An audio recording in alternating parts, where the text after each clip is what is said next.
Nobles and farmers, knights and wenches, gather round to hear a tale of excitement and mystery.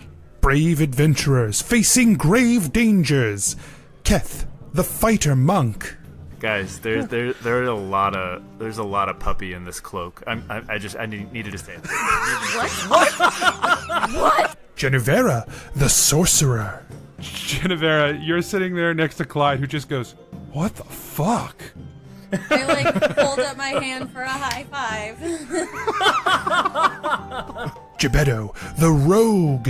As soon as they see the five of you, their expression hardens. Well, we'll see you later. And Gebetto just turns. Gillick, the paladin warlock.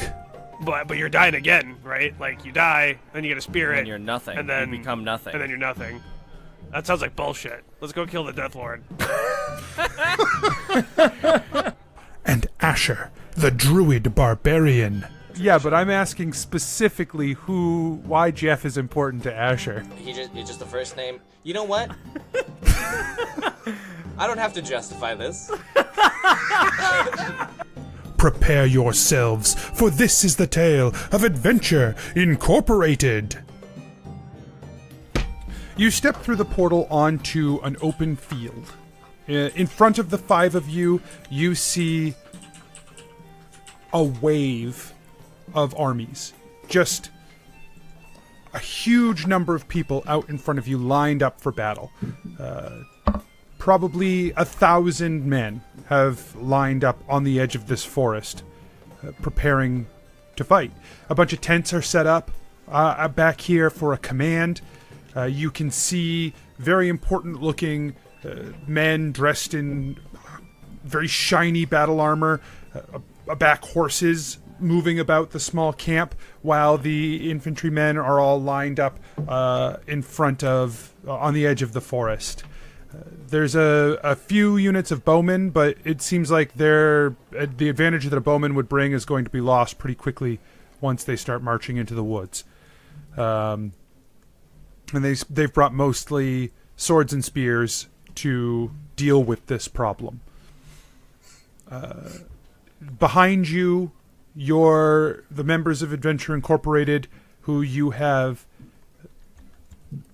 brought with you, begin to appear through the portal. Adonan's built a nice wide portal, enough for 25 people across, as you add another 300 people to the ranks below. Hell yeah. Let's go. Redbridge walks up beside you, Elatrix and Evian behind her. She says, "I will head down and find the king. Let him know we are here. Good luck. I hope this is the last we have to deal with this problem." Same. Yeah. Thank you for your help. Thank you. All of you. I hope we can all do this company proud. There's no doubt in my mind. Okay. She takes another deep breath, and she walks down the hill. Well, fucking A, you guys. That wasn't a very inspiring speech. Anybody got, like, badass ass-kicking words? Yes. Okay.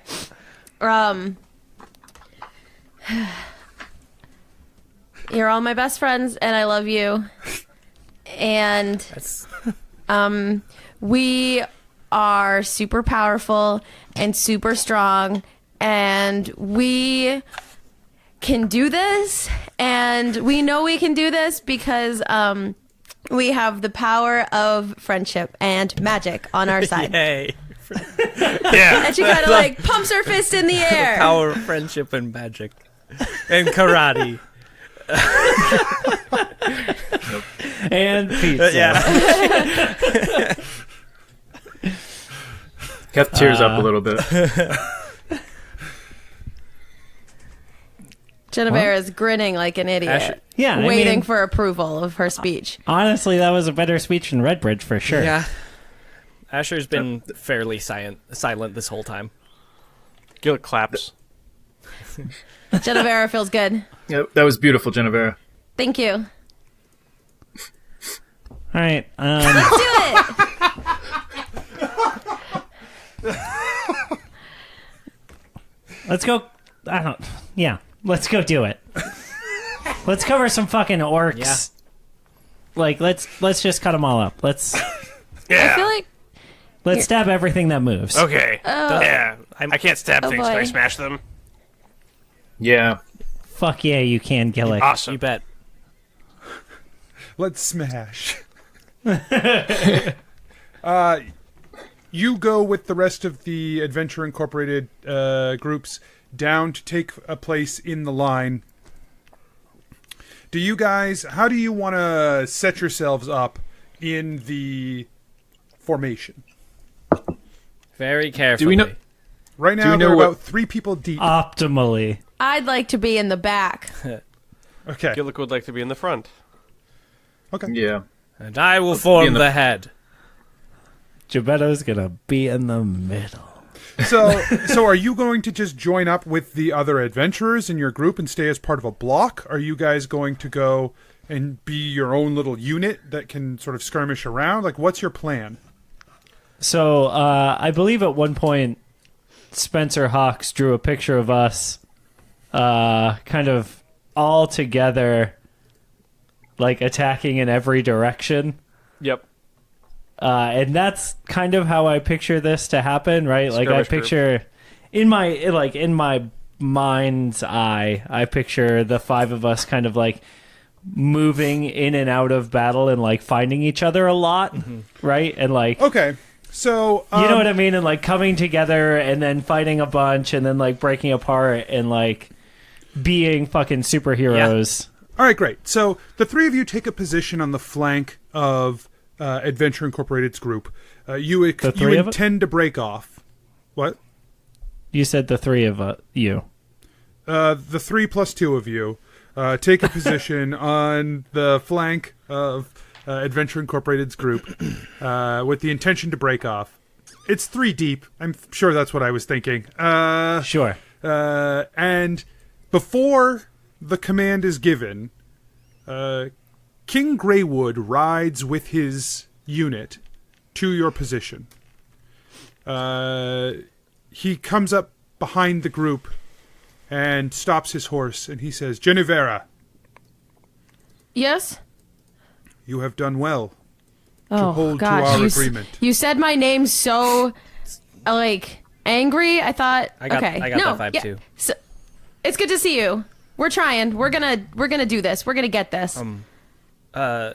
Mr. King, sir, I have a question for you. Do you have any... Yes. We have a spellcaster who's very powerful and is very great, but do you have any other potential spellcasters? Because we just did a little spying spell in a giant metal bird. Is that what we saw, or was it actually a plane? I'm honestly now confused. No, it was a giant metal bird. Okay. Mike was wrong. He's just... Yeah. It was a Look giant at metal that. bird. The Bird is so metal. the druids that are helping the orcs are bringing a giant flying siege weapon of sorts. If you have any spellcasters, they should be pretty much prepared to fight that most of all. It is our fear It is our fear of that ritual that has brought us here now. Our scouts saw what you saw, though they could not describe it in the same way that you have. They were too far out. But they knew that they were digging something up, and they were preparing for a ritual. Yeah, it's If it going is to a come giant from the metal- sky. Okay. Well, what our scouts were able to gather, and some infiltrators that we were managed to slip past their ranks, that ritual will take some time. From what I understand, it is a ritual that requires 24 hours. Or so they believe. They're not really certain that it will work. It is our goal to stop them from that ever coming about. Okay. So, when we begin this battle, we are not setting a perimeter and holding a line in the intent to win this war by attrition. First of all, I don't know that we could. I think there are too many orcs for that. We are here to disrupt the ritual. Hell yeah. Let's do it. If we The can, old smash and grab. We've got this. if we can push through the orcs and slaughter the druids, then I think we can break their ranks if their plan has failed. If we cannot break their ranks, then so be it. Okay. Let's do this. He nods. He says, "We will begin very soon. I am making my final preparations. When you hear the horn, it will be time to begin." He turns the horse Good around. luck. Good luck. He says, "The same to you." Heinrich is one of the people with him in his unit, and Heinrich waves to you as he trots off with the king. Genevera gives them a thumbs up. Gebetto flexes at him. Asher does nothing. Like a, Yeah! Don't just Keth goodbye. waves. Yay. Okay. So, last chance for any preparation. Asher, do you know generally where these people are?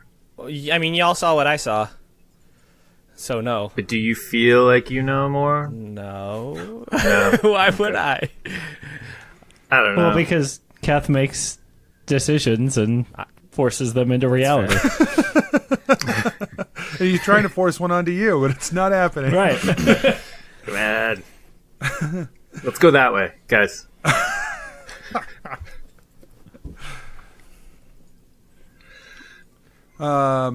There are two adventurers you overhear speaking next to you.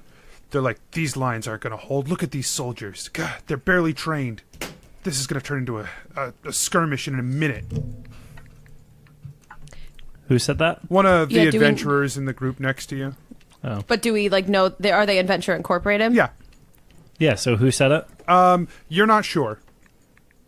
Gebetto is going to turn to them and say, "Hey, those people fighting alongside us are every bit as committed to this as we are. And it's our job to show the strength that we have and support them in this. You're right. Make us proud, Or else. like she said." Yeah. Asher posts up for a high five to Genevera. He just sort of turns back to the other guys. It was a private conversation, but okay. Asher still hasn't gotten the high five, so he puts his hand down.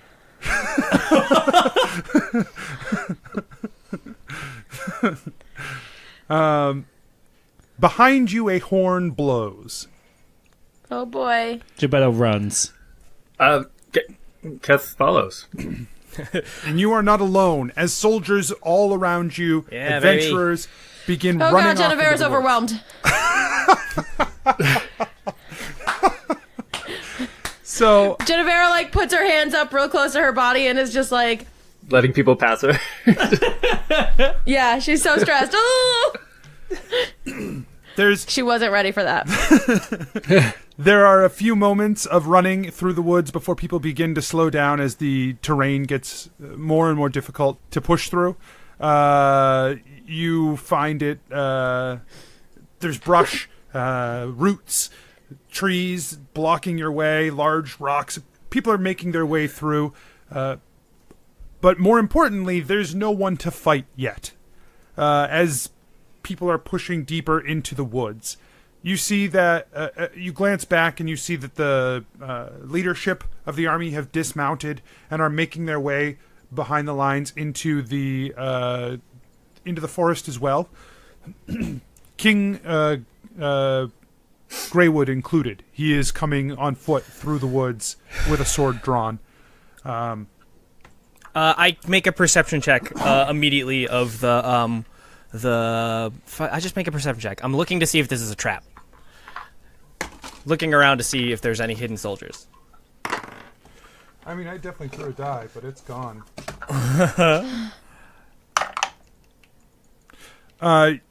Yeah, you feel like you have an immense amount of focus right now. Adrenaline's pumping through, you're getting ready for this, and you feel your focus tighten and narrow. You glance around the space a little bit. You don't see any signs of a trap. What you see are signs that they have pulled back to defend an area. Okay. There was probably a lot of people here relatively recently, but there has been a call to bring them back in toward a center point. Cool. So my 24 that you didn't know I rolled did good. Cool. Whatever. Oh, great. That's what I rolled for you. So. Well, I like rolling. Well, I like rolling. It feels less satisfying when the DM rolls you a nat 20. It feels like it's like, well, thanks, Mom. Like I don't. You're welcome, son. Okay. Asher eats an Uncrustable. This is what I rolled you, Asher. Bad roll. Bad roll. Rough roll. Yeah. That's how Rough Riders Okay. roll. You guys run forward more. Before through the woods, you begin to see signs of movement. And as you get closer, you see more and more of these bodies pitched Yeah, up. I was going to say. Oh. No, what? What were you going to say? Gebetto has a plus 19 passive perception, so Yeah. I just want that out there. Yeah. That he is very good at this. They're also not hiding. Pretty much as soon as they are within seeing through the trees, once the trees are not obscuring them, you see them. They have lined up as well, and there are rows and rows of these orcs. As you, the five of you, and the armies around you charge toward them, roll initiative. Cool. Yeah. Yeah, as soon as Gebetto spots somebody, he wants to try and slip into the trees to hide. Oh, Jesus Christ.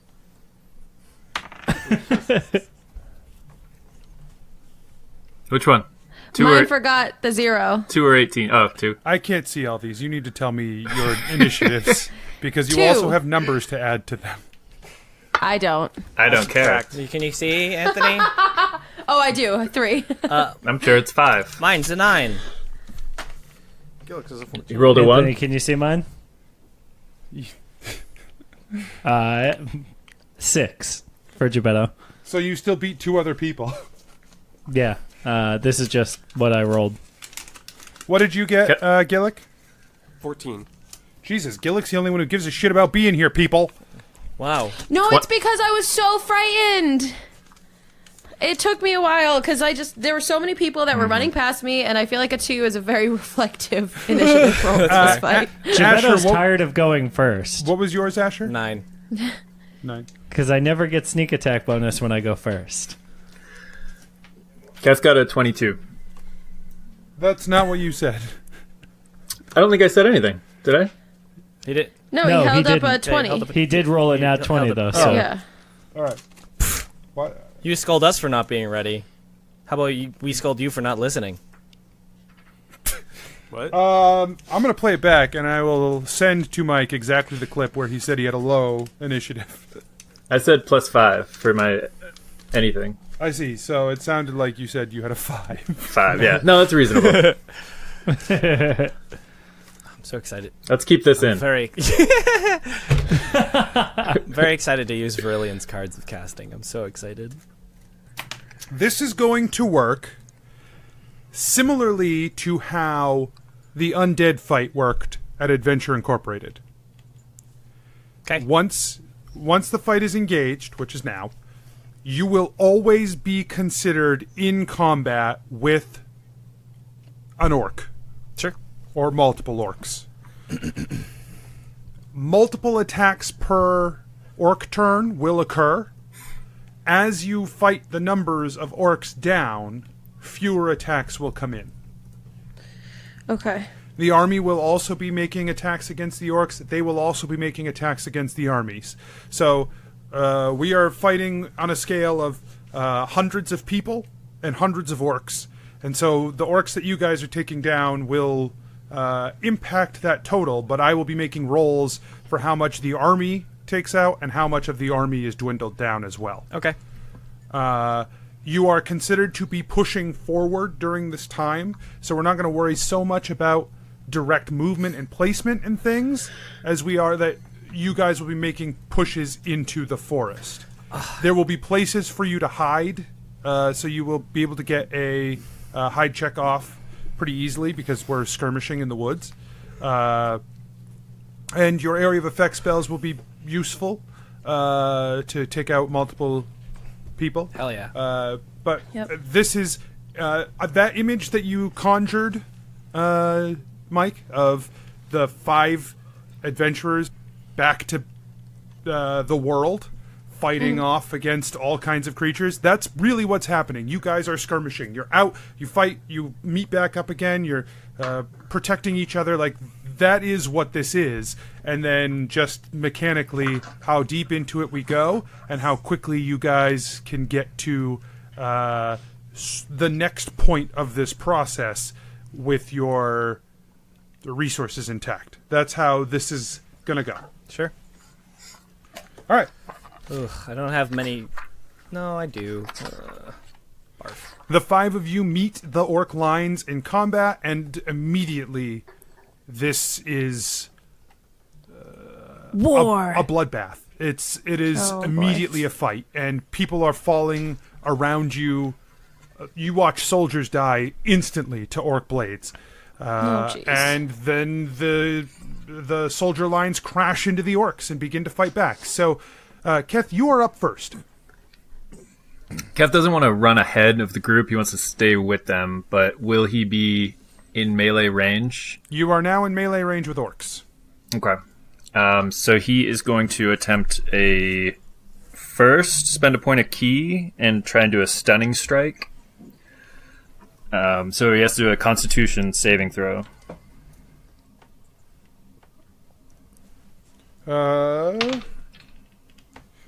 Succeeds. All right. Then Keth just hits him with the other flurry. Or actually, no. That is the point. Just kidding. He tries to hit him with a pillar. Okay. 16 to hit. 16 hits.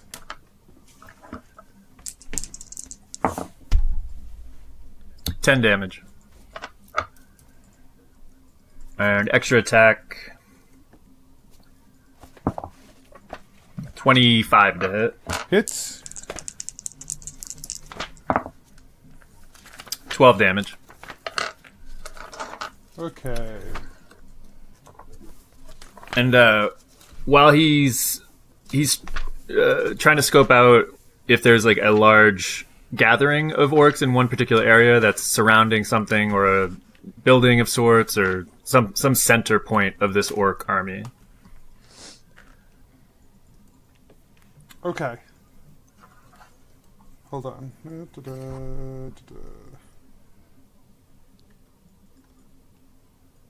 Yeah, okay. So you run in, you try to hit an orc who they are all wearing some form of armor. You smack the armor, you smash him over the head with one of the pillars, and then smash him again with your extra strike, knocking him to the ground. You look around real quick and you see that they have set this perimeter up around what looks like deep into the woods. You can see the druids protecting an area. You're not sure what they're protecting, but it is quite a ways back, and there are a lot of orcs between you and them. But the orcs don't seem to be coalescing anywhere in particular. They just seem to have made perimeter here. Cool. Okay. Damn it. I'm done. Yep. Gillick, it's your turn. Gillick is going to attack the same orc that Keth was attacking. Okay. He will cast Hex first, and then burn a first level spell slot to smite him down. 20 to hit. Okay. 20 hits. That's a lot of hits. Yeah. 6, 7, 8, 9, 10. 15 points of damage. Okay. Second attack. Gillick will not burn a smite for this. Just to see. 22 to hit. That hits. Hits. And...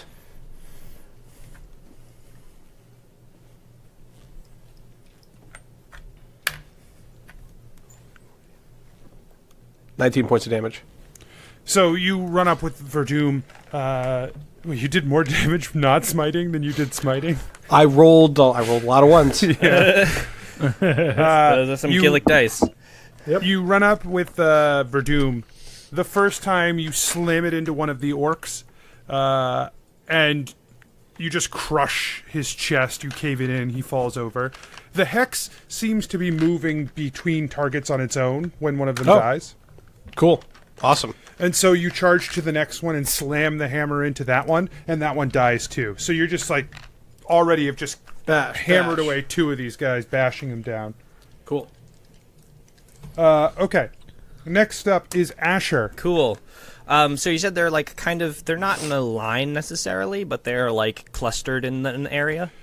Yeah, this is now more or less a skirmish. There are deeper orcs that you can, if you have like area of effect spells, you can target just orcs to thin their numbers from behind. Oh, hell yeah. But there are also quite a bit that have mixed and mingled with the soldiers of the greater races, the other greater races. Mm-hmm. And then, there's always one in melee combat with you at any given time. Sure. I'm going to cast Erupting Earth, a spell I haven't cast before, so I'm very excited. This is a rarely used druid spell. A rarely used druid spell. It's kind of deeper into the orc line. It's a 20-foot cube. Each creature must make a dex saving throw, DC 16. They take 3d12 bludgeoning on a failed, half as much, unsuccessful. And then that area is difficult terrain for them.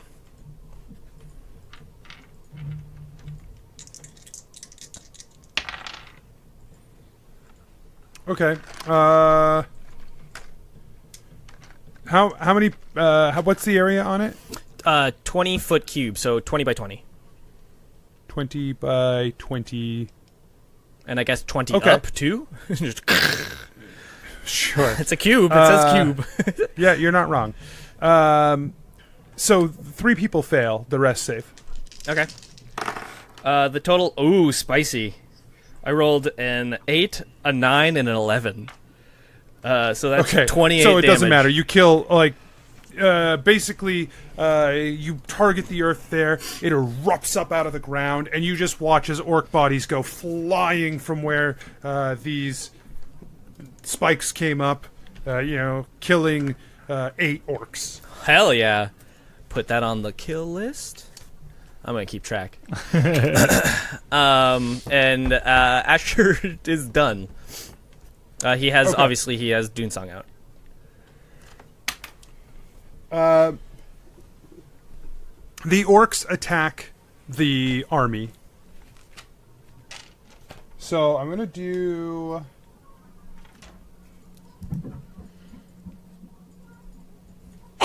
Bless you. Bless you. Bless you. Bless you. Thank you. The orcs start hacking away. You see around you, the battle has just spread out. Already, just in the opening moments of this, you see in your area 30 dead humans and elves and dwarves. No. Like, they are slicing them down quick.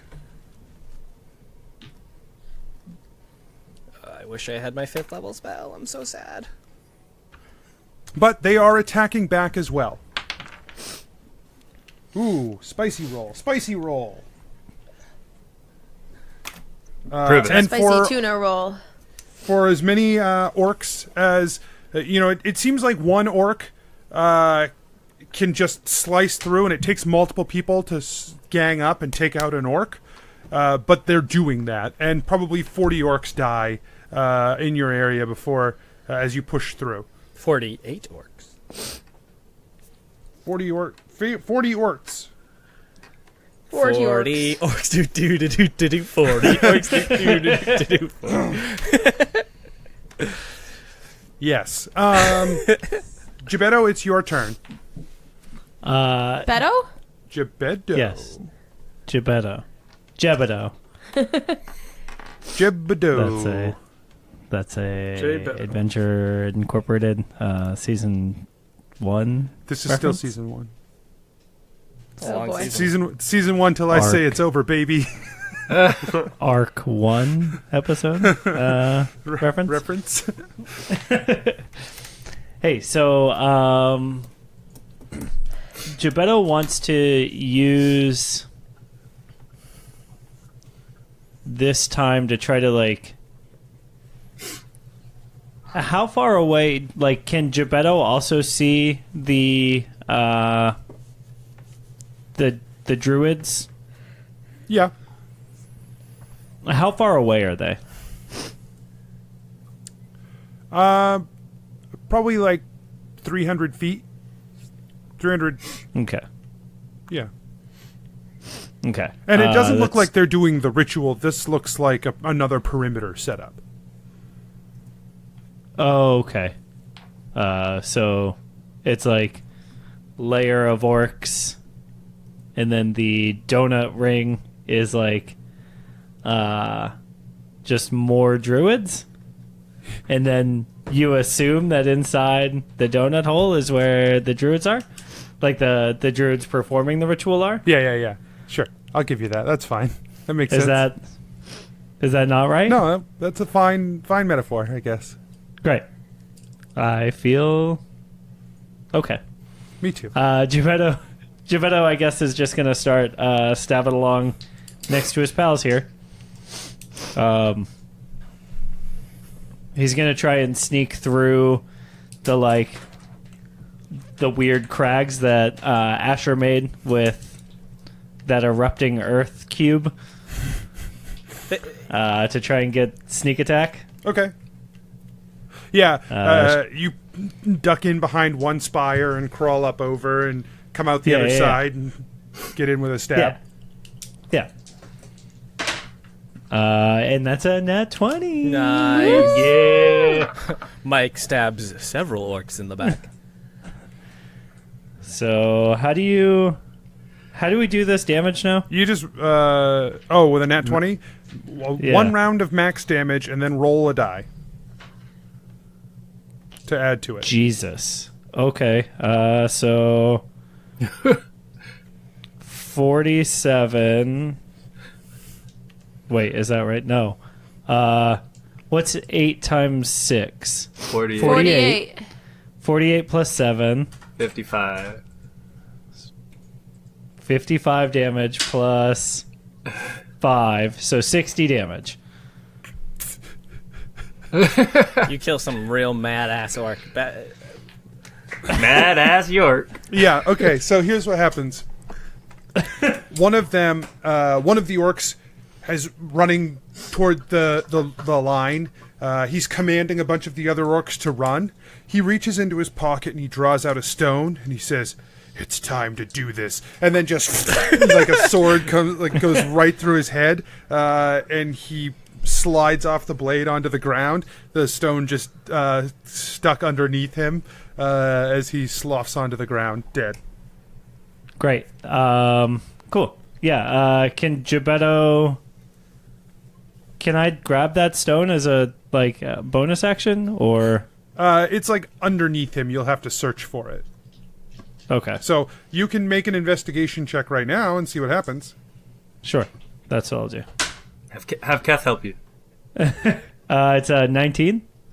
Yeah. Okay. So you wedge yourself up underneath him, try to lift him up.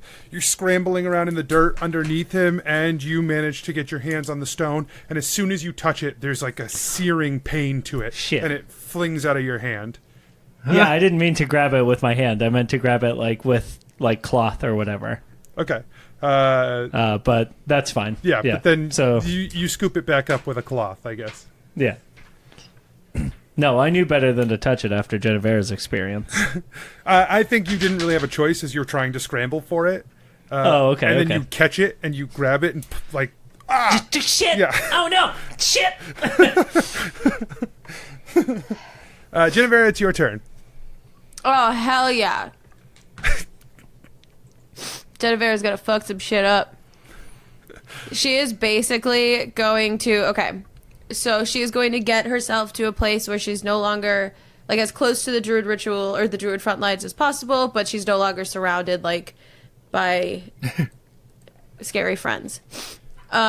She's gonna probably try to get up to some sort of hill type area. Okay.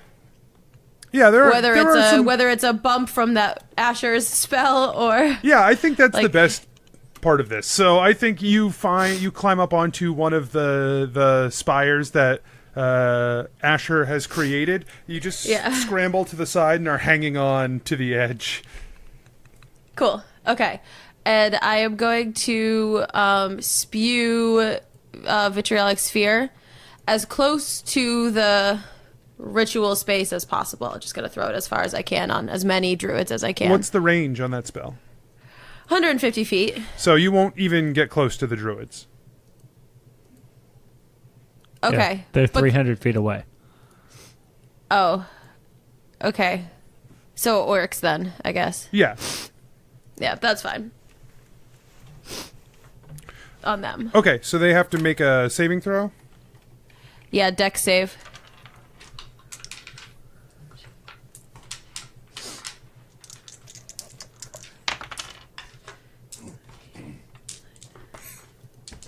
And what's the range on it?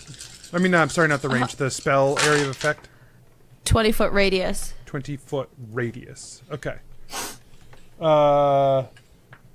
Okay, so 6 of them fail the save. The rest save. Okay. Hold on.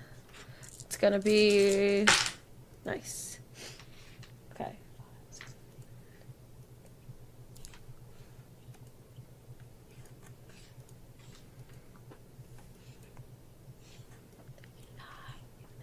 Uh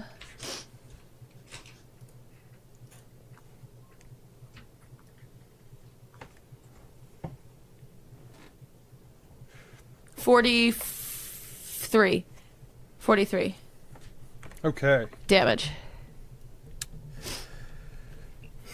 What color dragon is Genevera again?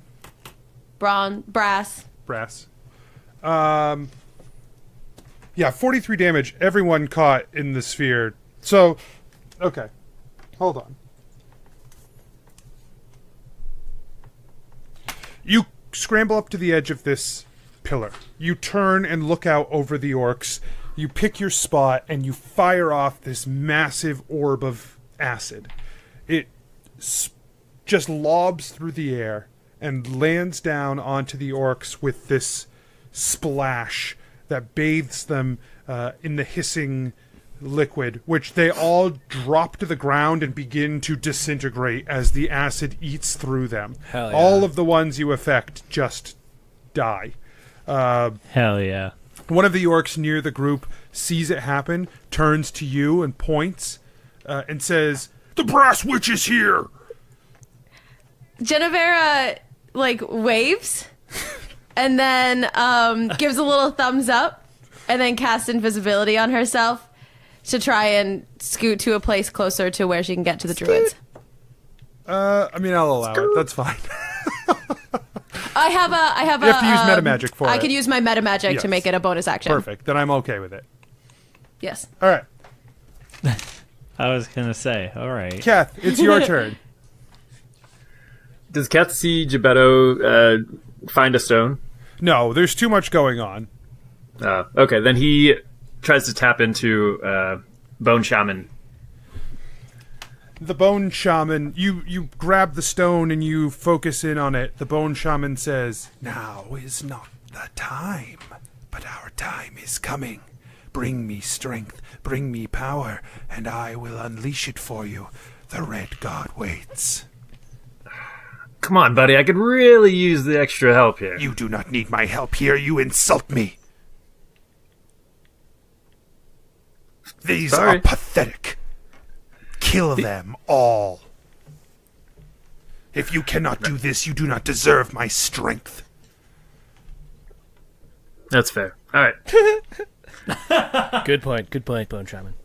Yeah, all right. All right, so Keth, with renewed fervor, just starts swinging. Okay.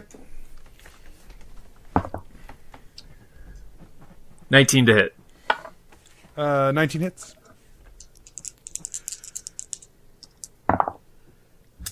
Nine damage. Okay. Second attack. 25.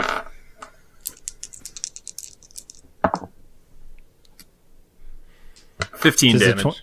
Does a 25 also hit? Yeah. That hits. 15 damage. Great. Yeah. Anything else? Yeah, hit third attack. 16 to hit. Hits.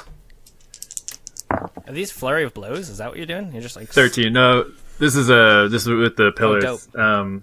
Attack, So that's- extra attack, bonus action. Cool. 13 damage.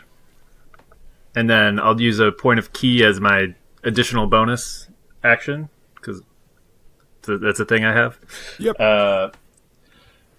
To do a flurry of blows, trying to knock the one I'm fighting prone. Or Sure. 27. Yep, hits. So you run through, you smash one orc with the Redeemers. He falls to the ground. You find another. You give it like a quick jab with the back end of the Redeemer, and then slam it across the back of his head, cracking him dead as well. And then you run up to a third one, try to trip it onto the ground. It stumbles, but it doesn't fall, and it prepares to swing back at you. Gillick, it is your turn. Cool. Gillick's going to smash two more orcs. First attack. 20 to hit. 20, you said? That's correct. 20 hits. 20 hits. Excellent. And he takes...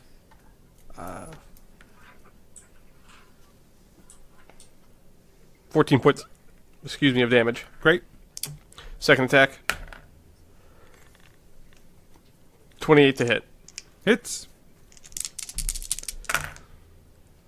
Oh my god. 6 points. 11. Okay. Yeah, you slam the hammer into the first one. Knock it back onto his back, dead. You run up to the next one, and you go to slam the hammer into him, and you slam it into his chest, and it bounces him back for a moment, and he just smiles wide. This looks like it's probably a bit of a tougher one, and he raises his blade against you. Asher, it's your turn. Great. What do I want to do? I think what I'm going to do right now is I'm gonna summon some woodland beings. Here they come. We have one rogue stabbing some people. How about we have 2 to 3 rogues, depending on how long they survive? So I summon 2 quicklings. So what I'm going to do with the quicklings, you summon the quicklings, you add them to the fray. They will be part of the calculation I do for reducing the number of orc forces, Sure. but we're not going to have you roll them individually. Yeah, that's what I figured. They're just going to run around and stab I shit. do have to know that it went, like, because they are a concentration spell, so if I drop it, that's I'll fine. let you know. And also, they have blurred movement, so disadvantage against them. Keep that in consideration, just saying. Yeah, I don't think that this group of orcs necessarily, unless they like come up against a lieutenant, is going to do anything against them. So it's pretty much just going to be them adding to the kills. Sure. Done. Okay. And then, as a bonus action, I want to give Keth Rage. Okay. Keth, your muscles tense, your vision blurs, your focus tightens, and you are now raging as well as... or I guess you're just raging. You're raging now. Yeah. All right, so the orcs make some attacks. Let me see how many attacks the orcs make.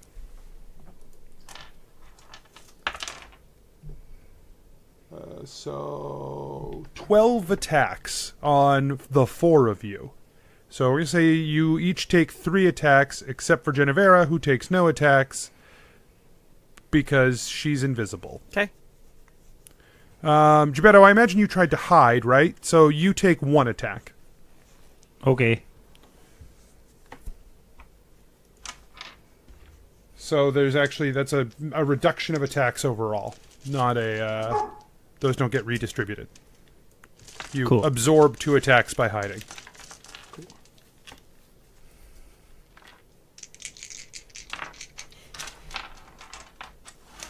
So, let's see. Gillick, I'll take some attacks at you first. Yeah, awesome.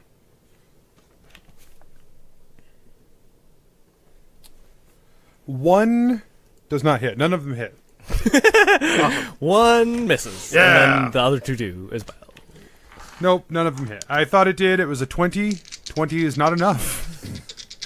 They need a 22. Not enough. All right, Asher. 3 make attacks at you. Cool. One of them, 2 miss, but 1 critically hits. Oh, no. Womp, womp, womp. So you take... Goodness.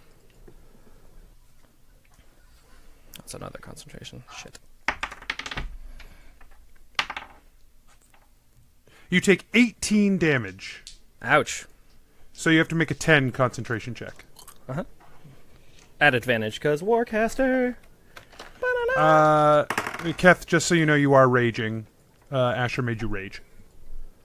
Hell You add yeah. +2 to your damage, and you take half damage from a lot of attacks. My concentration is 15. So bad. Yep, great. 3 more attack, Keth.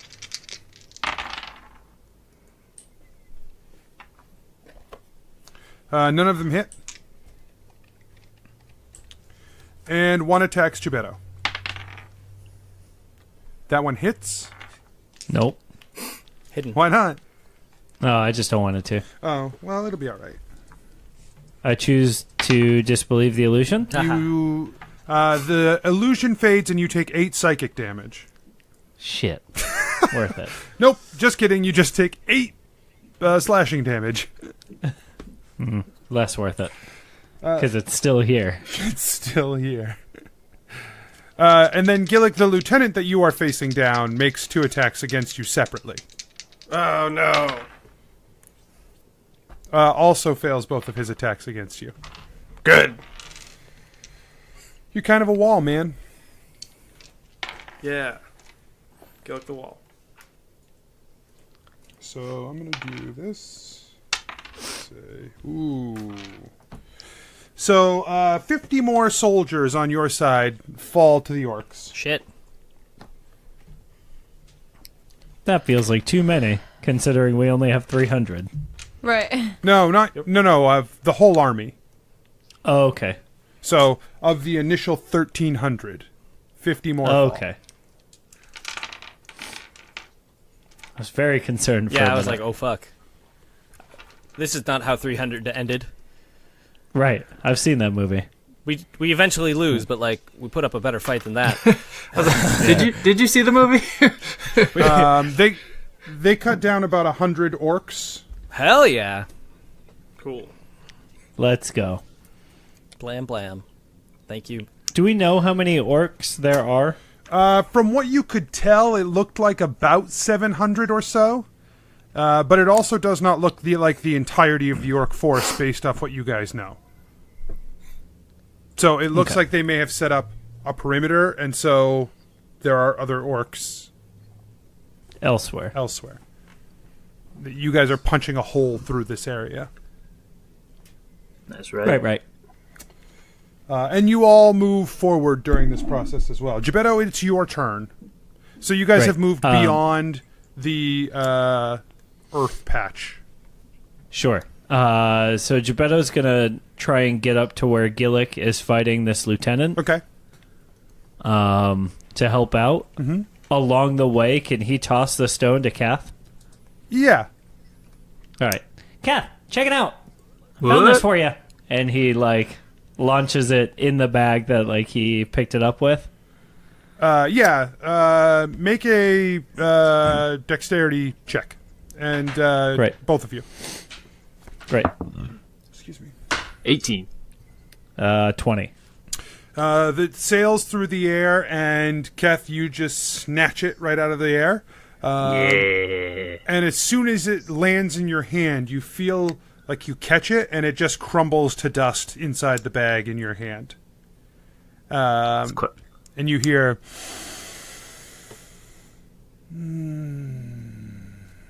the gout of flame. Is that a good one? We shall see. All right, cool. And, yeah, once Gebetto gets up next to Gillick, he's going to go ahead and try and get a sneaky stab in on this lieutenant. Okay. Yeah, go for it. And he rolls a 22 to hit. Hits. Yeah.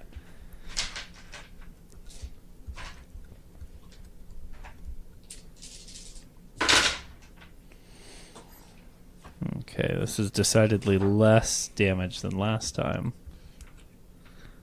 Too many ones.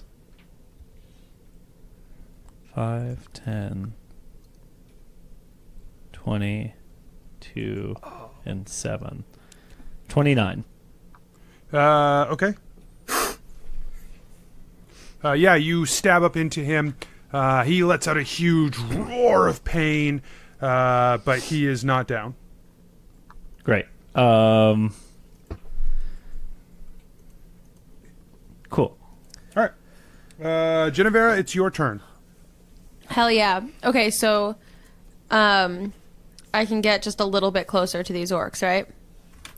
To the druids? Shit, I missed their turn. Fuck.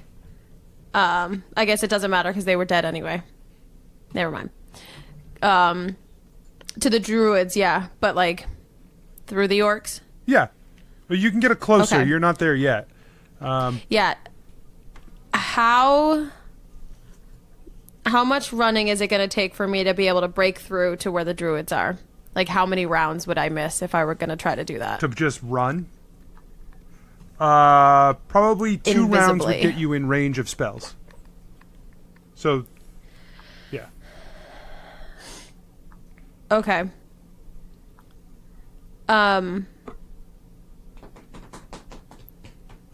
Okay. Then I'm going to stop where I am and blast a fireball onto some orcs. Okay. Yeah. So you've moved forward, 30 feet, and then you find another spot where you can duck behind and launch off a giant blast of fireball. It's a dex saving throw. Yep.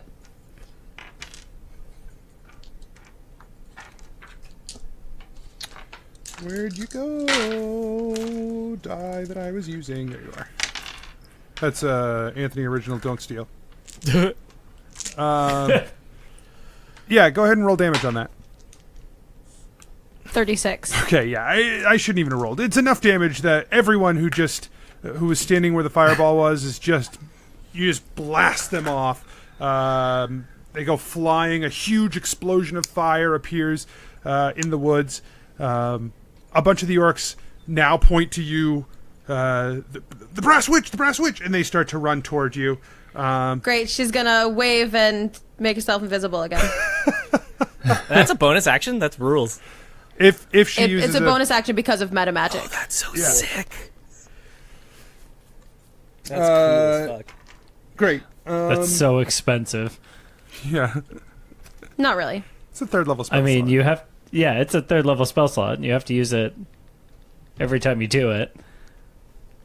No, it's only 2 sorcery points. Right, but you... Invisibility is a 3rd level spell the slot. spell Right. slots Yeah. don't mean anything to her that they do to you. Right. Right, 3rd level spell slot is like, whatever. I can get him back, also. The brass witch. That's me! Keth, it's your turn, and you hear the Bone Shaman say, I think this one might work nicely here. Are you ready? Absolutely. He draws out what looks like a femur that is on fire. And he, breathes it in. And you feel your lungs swell as well with an intense heat. 3 times you can blow out a cone of fire. Cool. 15 Dope. feet long. Cool. And you can do it as a bonus action. Excellent. Keth... Can Keth be engaged with the lieutenant that Gillick's fighting? Gillick and Gebetto. Yeah, you run up and meet up with them. Yeah, it's the 3 of you hammering on this guy now. Just like old times, huh, boys? Yep. Just the 3. Keth runs, sprints towards him and tries to just jump on top of him. Okay. Yeah, make a dexterity check. 13. Okay, I think you run up and you leap to try to jump onto him, and he twists out of the way and you wind up behind him. All right. Keth gets as close as possible and breathes fire right in his face. God damn. Okay. I'm going to say you angle in such a way that you avoid bathing Gillick in flame, even though you just jumped to the back of him. Thanks. So you blow out a huge mouthful of fire that blasts through and past him. So give me... So he has to make a dexterity saving throw, which he succeeds. Roll...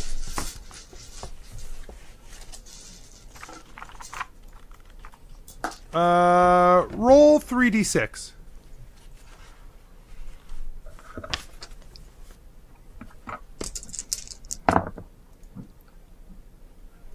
Just straight dice. It's 15. Okay.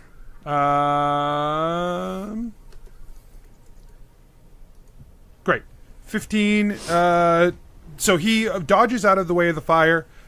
He manages to not take much of the blast at all. But the guys behind him that you've angled to, they all just turn to ash as the fire catches onto them. Awesome. Keth's just going to pound this guy. That 20. Yeah, let's Make sure go. to add Alright. your extra 2 rage damage to every attack that hits. Awesome. Gauntlet as well.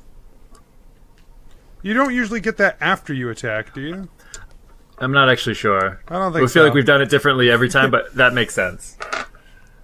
Yeah, All right, I feel that's like fine. you got to call that beforehand. Well, no, I guess you only would use it if you've hit. But you just don't... I mean, you don't get the max on that anyway. You still have to roll it. It's just bonus damage on top. Okay.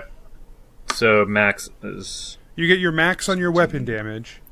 Then you roll your weapon damage again, add any modifiers once, add any bonus damage once. Except for sneak attack. 32 damage. Okay. Yeah, so go ahead and make your second attack against him.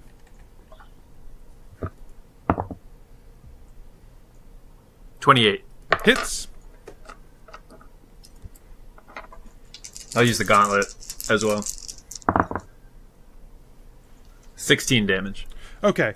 Yeah, you jump over him, you blow fire through him, and then crack him across the face with the Redeemer, and swing back and crack him again across the face with the Redeemer, and he falls to the ground. As a bonus action, can I search him for a stone? You've already done a bonus action. Oh, okay. As a bonus action. Gillick, it is your turn. Gillick will smash the next 2 nearest orcs. Yeah, and so the fireball that Genevera threw out has opened a hole a little bit. Oh, so cool. you are smashing orcs as you run through, but you're making good ground with this sort of open space. Great. So go ahead and make 2 attacks against orcs as you run by. Yes. First attack. Natural 20. All right. Woo. Yeah, hell yeah. Dude, we're Let's killing go. it tonight. So I it's know, right? max damage. And Max then- damage, re-roll your weapon, and any additional dice. So it's max weapon damage, Max weapon damage. then roll your weapon damage again, add modifiers, add bonus rolls. Okay. So.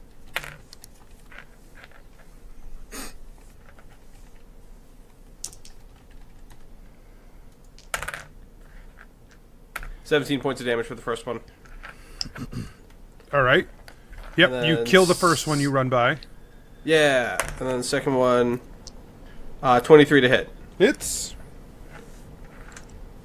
He takes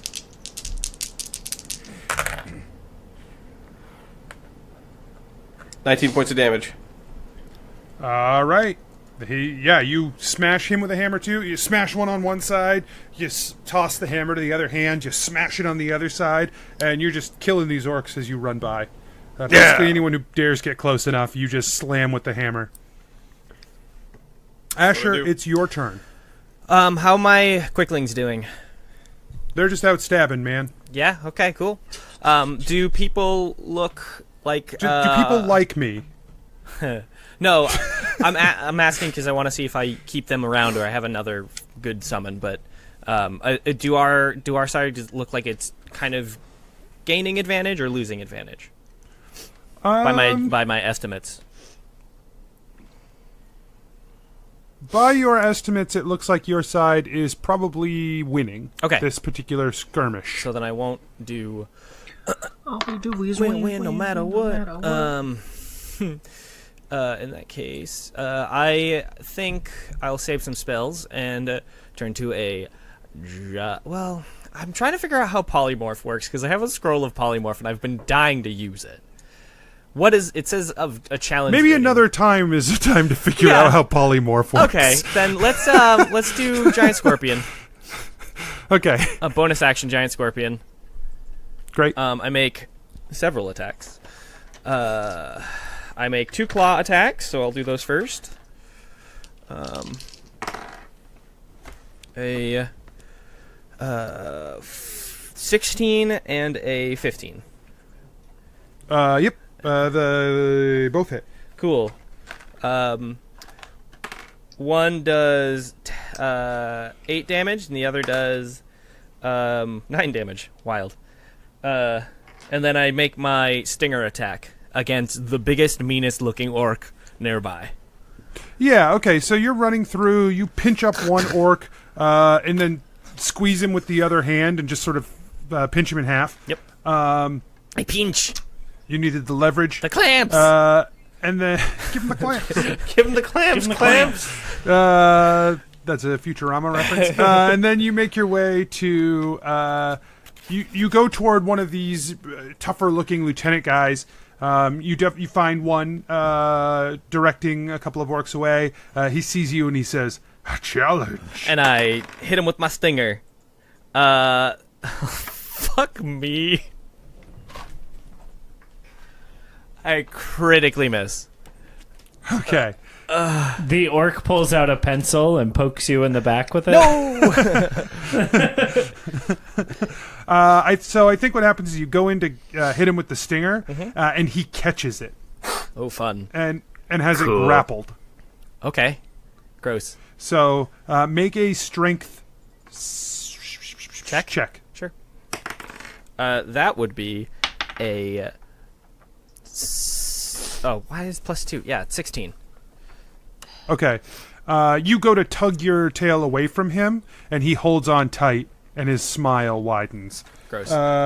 So now it is Orc's turn. Genevera, a bunch of orcs are still like running around trying to find where you are. They just ran to where you were. which has opened up a nice hole for you to get through past the fireball space. So you've made really good time this time. You, as well as Keth and Gillick and Gebetto, have made your way to sort of the back edge of the line. Asher's still fighting behind you guys, but he is dealing with that back there. But you've made your way through. So, Genevera, you can see beyond where the line of druids are. They are not performing the ritual. They are still protecting the ritual. And then there's the orc armies are still behind you fighting your armies, and Asher is behind you fighting his lieutenant. Great. And it's Orc's turns. I don't know why I stopped, as though it was your Yeah, turn. it was to like, is decide that my what to turn? do. That's So that's your update, Genevera. Right, Next. thank you. next. Thank you Okay, for that so the update. orcs. So the lieutenant makes a couple of attacks on you, Asher. Yeah. Its AC is 15 plus barbarian bonus, so 17.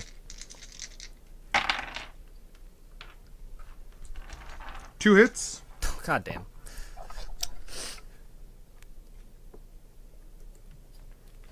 Da-da-da-da.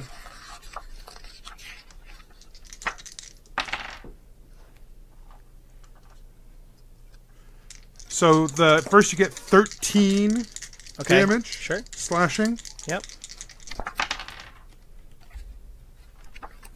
And then 17 damage slashing. Okay.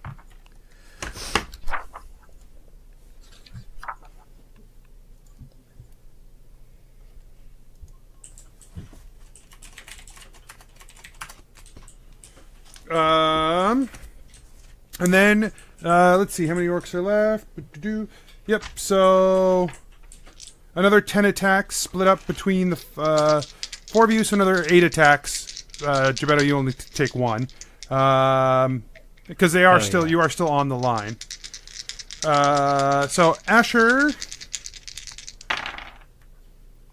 1 hit Okay. for 15. Oh boy. It sinks into your carapace. My Gillick? Triton. It's actually Yeah. chitin. Whatever. That's fine. Gillick. Keth. 3 hits, Keth. They just start slamming into you, one after the other with these axes.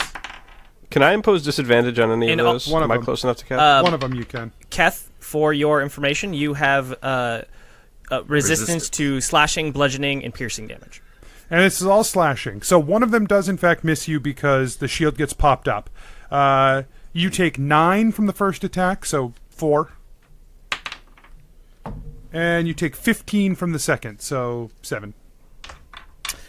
Dope. Also, Anthony, I forgot. I have to roll several concentration checks, which I forgot to do.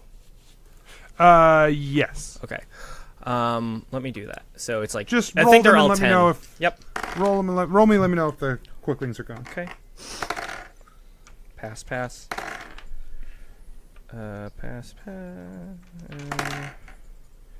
Woo! In an alternate universe, I failed. So that was 3 attacks, and then 2 from that guy, so 1 more actually. Whoop! The quicklings. Oh boy! Oh boy! Oh boy! What's my disappear? Okay, great. Womp, womp, womp. We needed their boon. We needed their booze. It was 5 concentration checks. All of them were 10, and one of them, all at advantage. So the orcs have this surge as the lines push deeper in. You don't know if it's that the soldiers are getting tired, or if something has happened to the orcs. They fell about 220 of the soldiers. Damn, dude. Oh. The soldiers in turn do a fair amount back. They take out about 100 orcs during this time frame, but it is the attrition is not going in the right direction for the soldiers. Sure. Gebetto, it's your turn. Great. And we are now kind of at the line of druids, or You're at the back of the line of orcs. There's still some distance to the druids, but it's open. all right.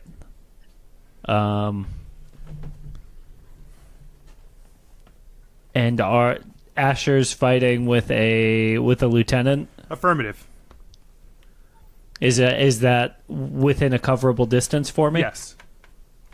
Great. Yeah, I'm gonna try and use Asher's body as cover, so that like I can sneak up onto the lieutenant and get him. Okay. Yeah. Great. That is a 28 stealth check. Success.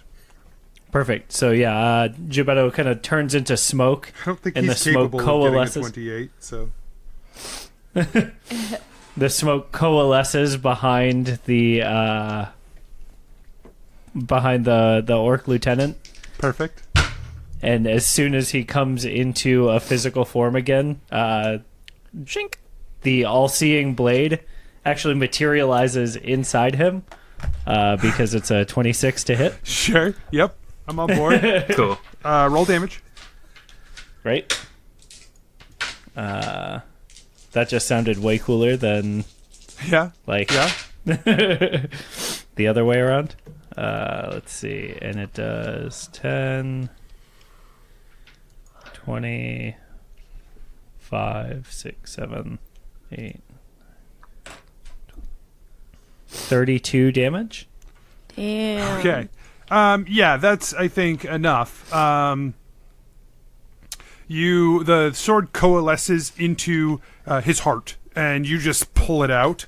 And you see Asher, he's holding your tail, like smiling. He's slammed at you a bunch with his fists. And then all of a sudden you just see his eyes go wide, and he drops dead. Great. Gebetto wants to use his bonus action to like check the body to see if there's another stone on this guy. Give me an investigation. Sure. Asher Scorpion moves his pincers in a way that communicate thanks. Interpretive Yeah, dance. that's fun. Right. Scorpions do. I don't know. 24. Yes, you do find a stone on him as well. Great. Gebetto's gonna Dope. pick it up using like. Is there like a leaf on the ground nearby or something? I can't imagine Gebetto has a ton of bags left. I think you tuck it in your bag of sand. Okay, sure. The endless you yellow said- dust. No, that's gone. No, it's not. Um, We've decided. Dust bag is gone. Sand bag is still here though. Right. Okay. Great. And then he's gonna jump on Asher's back to like. Because that's what he took that claw movement to mean, is like, climb on. Hop aboard. It wasn't Yeah. that. Okay, fine. Gebetto can't read. Gebetto doesn't know what you're saying. He just kind of points ahead and he's full steam ahead. Fuck you. Genevera, it's your turn. Okay. Okay. So Genevera is going to turn to. I'm still more than 150 feet away from the druids, right? Just barely, but yes. Just barely. Okay. So I'm going to turn to the back line of the orcs and hit them with a vitriolic sphere from behind. Okay. Yeah. Go ahead. They make a.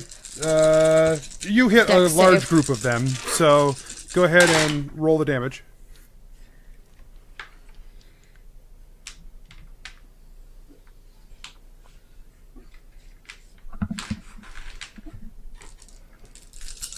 Oh, okay. Okay. Cool.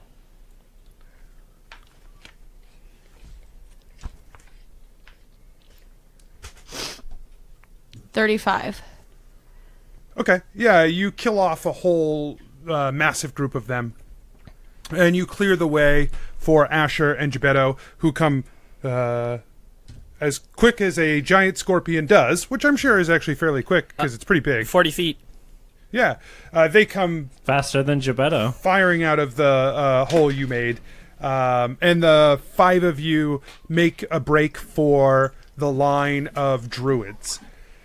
As you pull up to the line of druids, they begin to prepare themselves to cast spells or whatever it is that they're going to do. One of the voices says, "They got a druid with them, take care of it!" And a bunch of moonbeams open above you, I figured. Asher. Ouch. Um, I'm a shapeshifter. right, so... I'm telling them. You only have to tell them if you fail, I thought.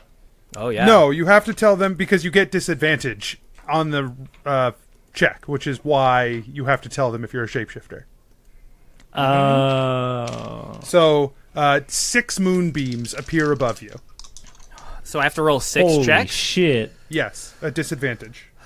Jesus. Do I also have to roll all those checks? No, because they're like aiming for him. You managed to get out of the way. Okay. I was going to say, I've got... All right. So, the first one is a 7. Fail. Yeah. Second one is a 5. That one's a nat 20, so that's good. Yeah! Wait, you got 2 20s? Yeah. Nice. And then that one is 11 plus... so fail, 11 plus... God, my word, is... Spawned. 15. And then one more. Yeah. Critical failure. So it cancels out. God damn, dude. I got shit on. Okay, so I've put 1 d10 in my hand for the succeeds and 2 d10 in my hands for the failures.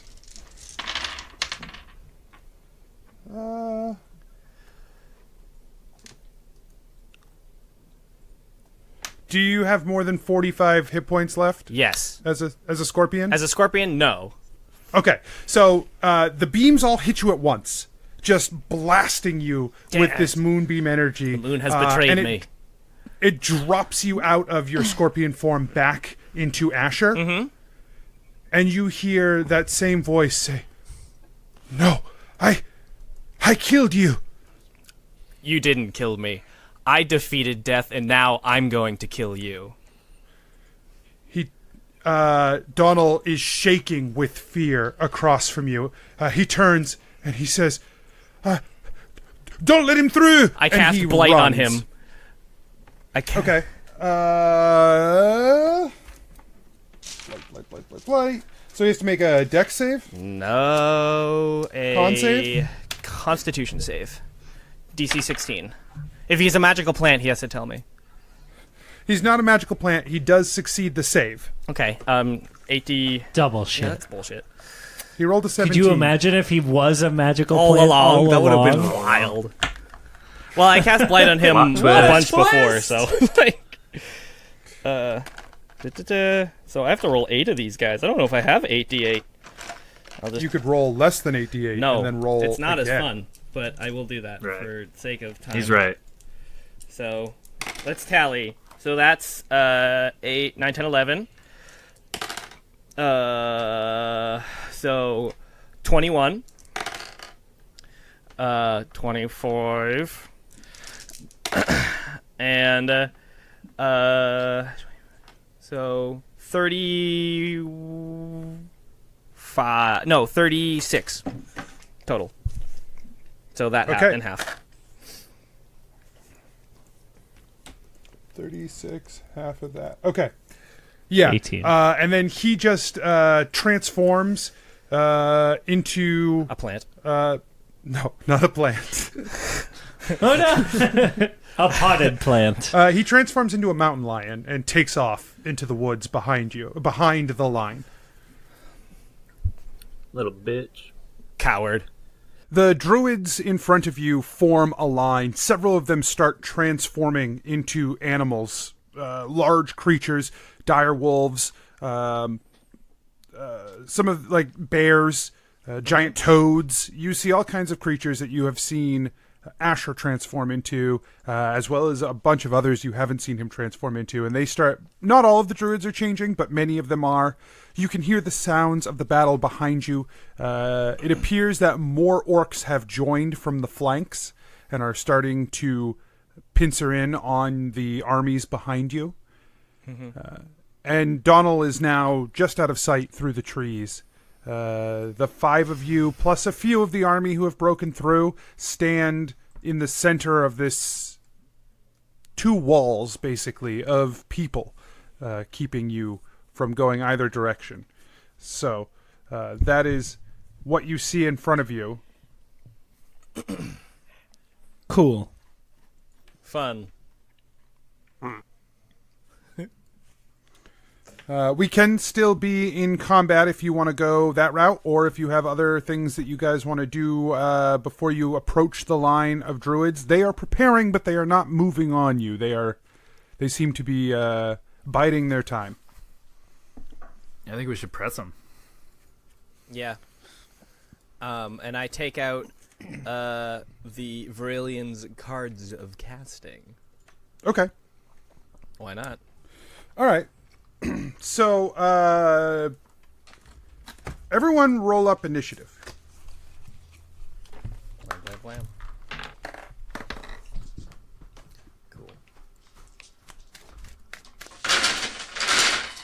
It's a bummer because there's basically no way I could, like, safely fly through this crowd of druids without getting, like, murdered.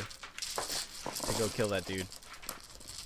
Do you think there is a bunch of druids that turn into crows, so you get murdered by a murderer of druid crows? A bunch of druids are like, yo, let's kill this guy, but also make a pun. Yes. Yeah. I mean, That feels like on brand for druids. of the druids I know, I think that's true. Yeah. Cool. Fair enough. Yeah. All right. What do I got for initiatives around here? Oh, 6. Also 6. 19. Asher's ready to fucking go. 17. 12. Genevera is still reveling in the fact that she is basically famous. You, Asher, you start shuffling up the cards, preparing to use the item. And all of the druids in front of you, all of their eyes simultaneously begin to glow. And all of them open their mouths, and you hear a chorus of voices. Let the Sylvan through, the others die. Whoa. And then their eyes stop glowing, and they snarl and growl, those in animal form. The humans glare at you, but they open a space. Fucking flip a card. Okay. Fuck these assholes.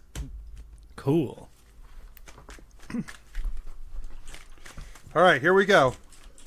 For the first casting of Virilian's Cards of casting. Cards of Casting. And it's every spell in, like, you basically have. It is every arcane player's handbook spell is represented here. This could be really good, and it could be really mediocre, and it could be useless. Any of these are possible. There's no Come real bad on, side. light. No, like, become dead. No. There's no, like, strictly negative effect, but it could be like grease. Not a bad thing, because then Genevera, fireball. Okay, so I have the card is on top. I do not know yet what the card is. Are you ready? I'm so fucking ready. Okay. I'm going to lift it up so you can see the spell level. I don't know if this is good or bad because I haven't looked down, but here we go. Oh boy. It's level 3. Okay. Oh no. What is it? You cast Major Image. You create the image of an object, a creature, or some other visible phenomenon that is no larger than a 20-foot cube. The image appears at a spot that you can see within range and lasts for the duration. It seems completely real, including sound, smell, and temperature appropriate to the thing depicted. Interesting. Okay. You can't create sufficient heat or cold to cause damage, a sound loud enough to deal thunder damage, or deafen a creature, or a smell that might sicken a creature, like a troglodyte stench. You can't create those. So that's what you've got. I make a gigantic, as big as I can. Okay. A hyena with Tezcatlipoca antlers, coming out of it, looking all glowing and celestial or fey-like and stuff. And it just says, I was gonna say something badass, but so it's 20 feet tall in this 20 instance. feet tall hyena in front of all of these things. Yeah. That looks like a Tezcatlipoca and speaks and says, fuck, what does it say?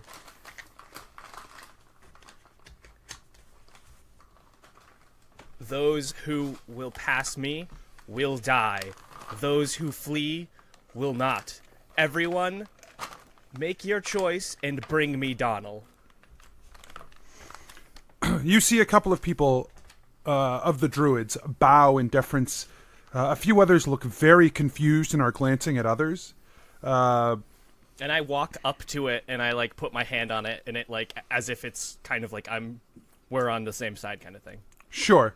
A few of the druids you notice almost seem enraged by it. Mm-hmm.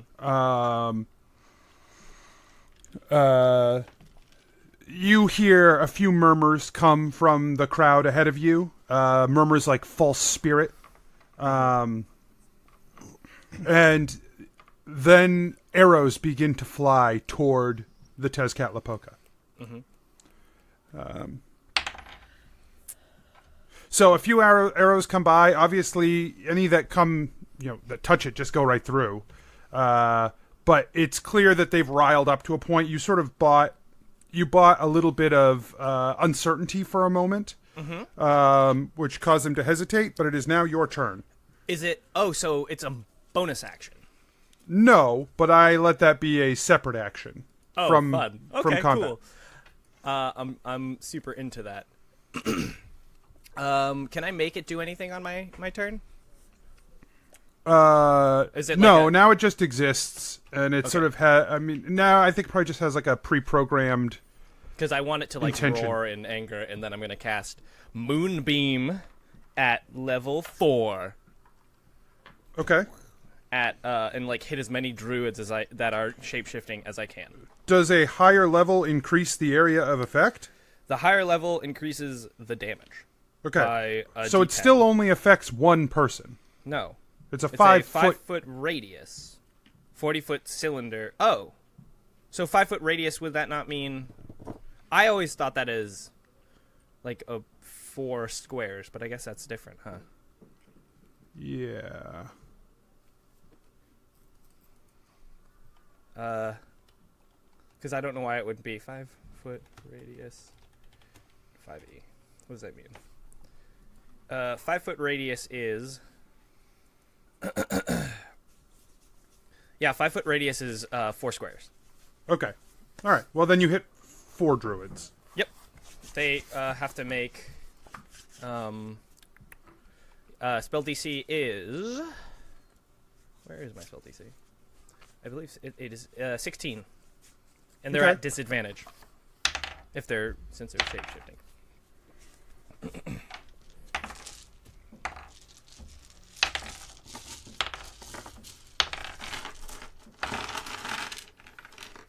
What was the DC? 16 at disadvantage. So 2 of them fail and 2 of them succeed. Oh, wow. All right. One of the ones that succeeded rolled 2 20s. Well, fuck that guy. Yeah, he definitely did not want to get hit by that. And it's a Constitution saving throw for what it's worth. Yeah. I don't know if... Yeah, okay. So... Shape changers that... the shape changers that failed instantly revert to their original form. Yep. And then take the damage. One of them was already in their regular form. One of them was a giant wolf, and now he is no longer a giant wolf. Okay. The maximum damage is 20 damage. Okay. And I hold my concentration on it. Okay. And I guess I use my bonus action to make it roar, or... Sure. Whatever. Okay. Sure. One of the druids, not one of the ones you just hit with the moonbeam, another of the druids says, "The archdruid has called for you. You will come forth, Sylvan." The archdruid will come to me, then. Gebetto, it is your turn.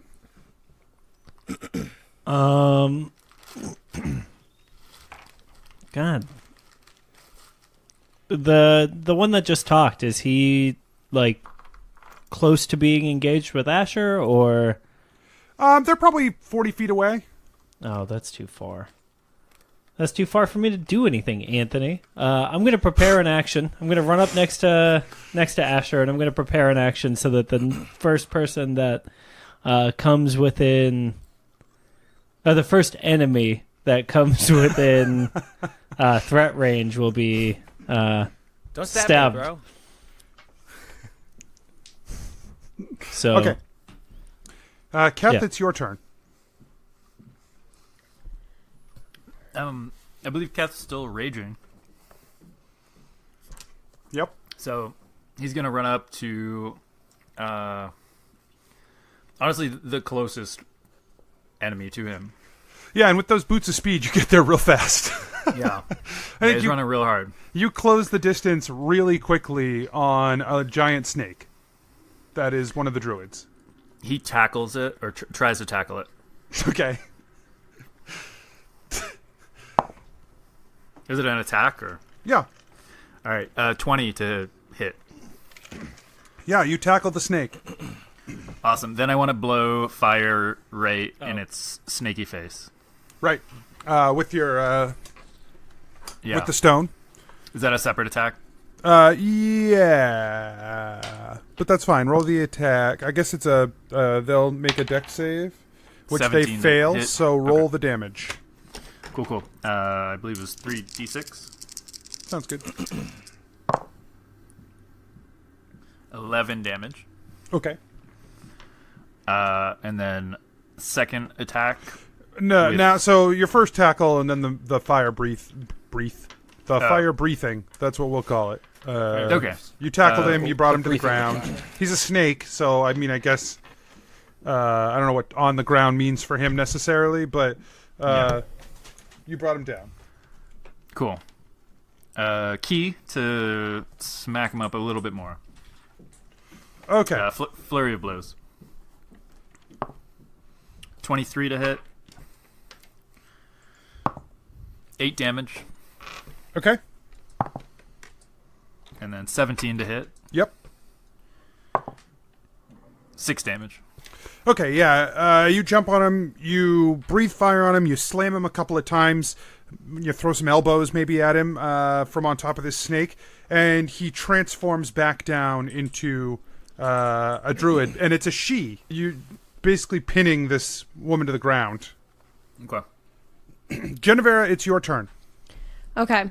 I would like to cast into the back of this group, like basically as far as I can, 150 feet. Okay, the line is pretty narrow. So can I reach the pit? No. Okay. So it's a narrow line. So it's probably 3 or 4 people deep at most. So when you hit the line, you'll be hitting pretty much the whole line in that space. Okay. All right, so I'm just going to throw a fireball to catch as many of them as I can. Okay.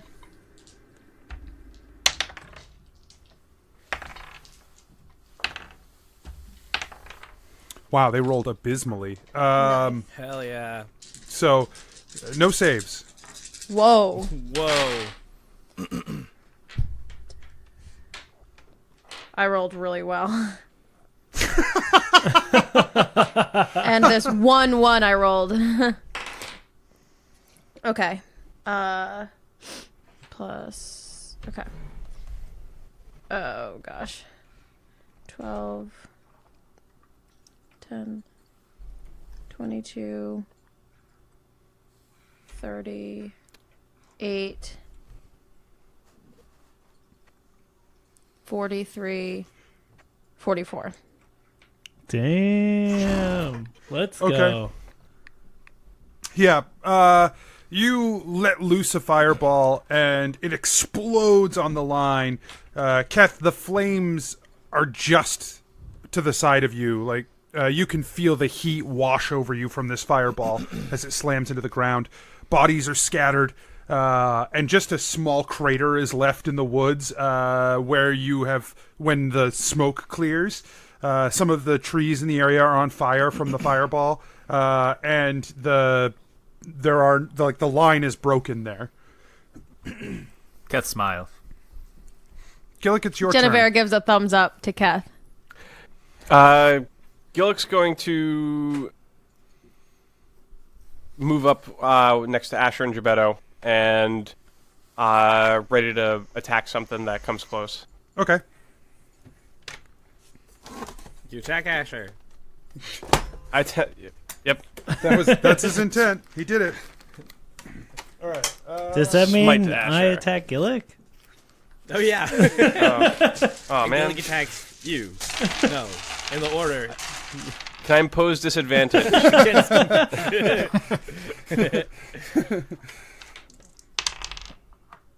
Okay.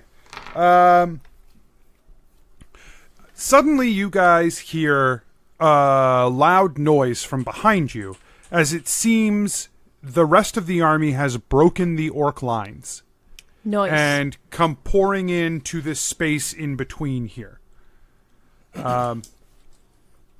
Some of the druids scramble to fill the hole that is left by Genevera's fireball, to keep ranks, to keep you guys from getting past them.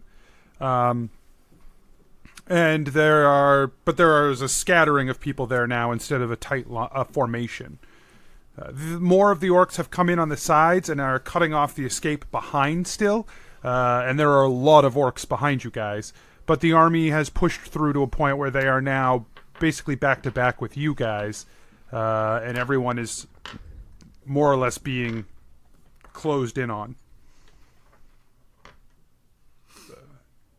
You hear Thormund up top his horse is making a round, and he seems to be somewhat near you guys, and you hear him yell out, "No retreat now, men! It is now or never! Fight!" And he charges forward toward the orcs. Genevera gives a yeah! Asher, it's your turn. I have a question. So obviously my major illusion is concentration. The minute I cast Moonbeam, does it go away, or is the cards considered concentrating on it? Oh, no. Yeah, it went away. Okay, yeah, never mind then. Cool. Anyways, I proclaim to the druids, now you have lost, the archdruid comes to me, or the fighting ends. And then I roll damage for Moonbeam. You only have one person in Moonbeam now. I move it to get maximum amount of Moonbeams. Okay. I think it can move like 30 feet or something.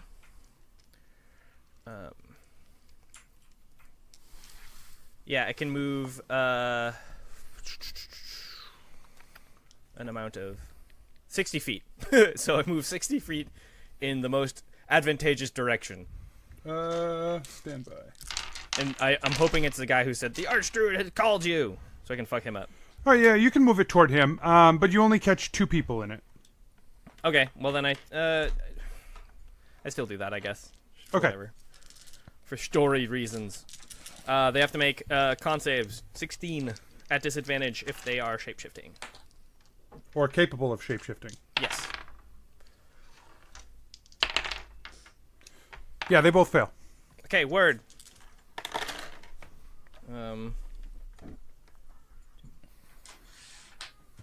18 damage. Radiant. Okay. Keth, the one that you are struggling with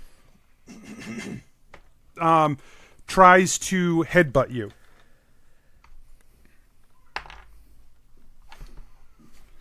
It misses. And she goes to pull a knife from her boot and try to stab you with it. It's a stone blade. Also misses. Haha. Gebetto, it's your turn. And no one has approached us yet? They are holding their line. They are not charging forward.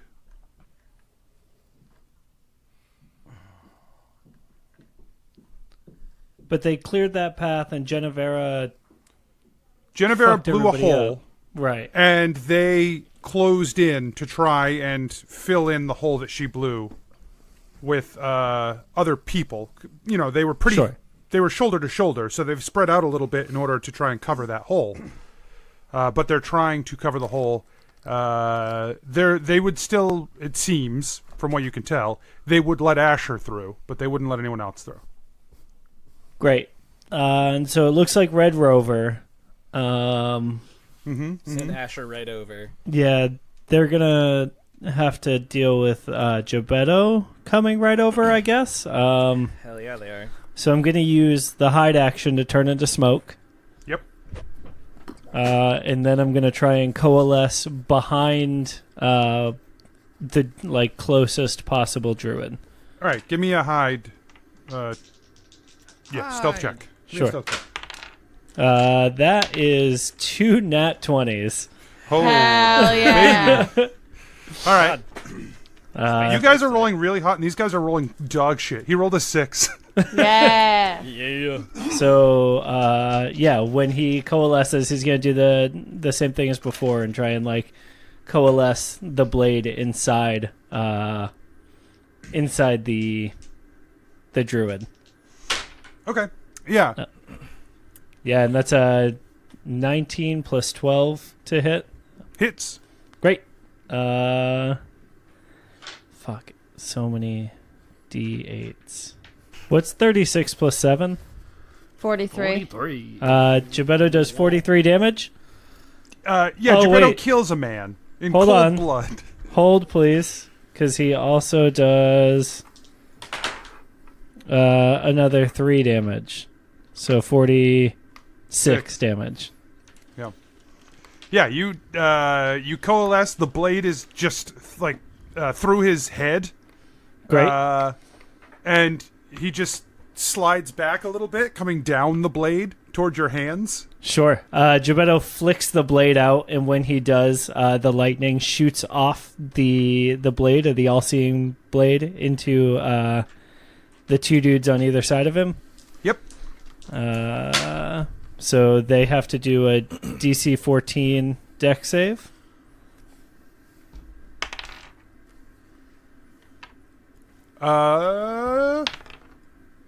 One success, one failure. Great. The failure takes an extra 5 damage and is stunned until the end of my next turn. Okay. Keth, it's your turn. Keth is gonna blow flame again. Okay.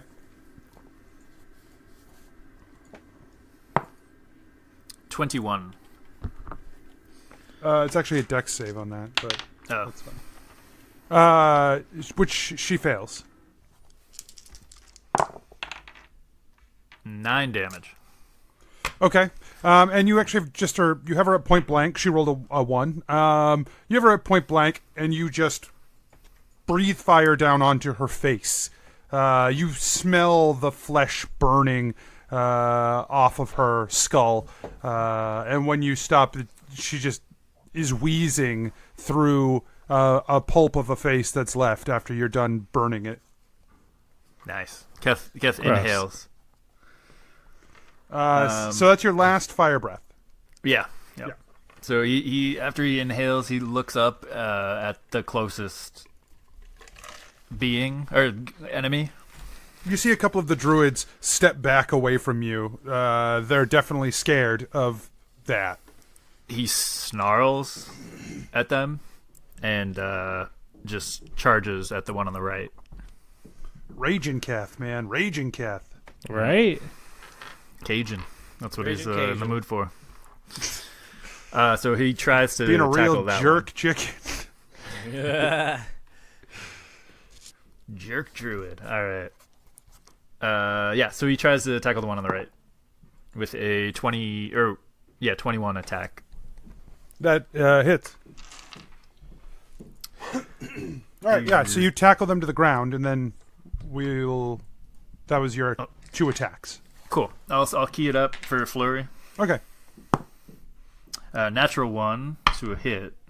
All right, you're just done then. Yeah, that's fair. So yeah, you tackle them to the ground. You go to punch down at them. They move their head out of the way, and you punch the dirt right next to them. And you're just shaking out your hand. Genevera, it's your turn. Cool. I'm gonna set the rest of them on fire. You're gonna throw another fireball. Yeah. I wouldn't say the rest of them, but that's No, fine. I would. That's what she's fine. going to do. She said it, so it's happening. Deal with it. Damn. Okay. I am rolling hot tonight. You hit about 20 people. About half of them manage to get out of the way now that they're expecting it or they're prepared for it. But they still obviously get singed by the ball of fire. The other 10 do not. 20. Get out of the way, that is.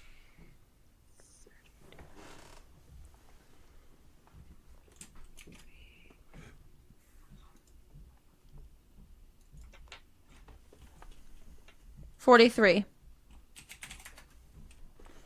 Okay, yeah. A couple of the druids drop out of form and are just laying in the now smoldering area that you leave behind of this massive explosion that you throw out. One of them even looks like they drop out of form and are also dead.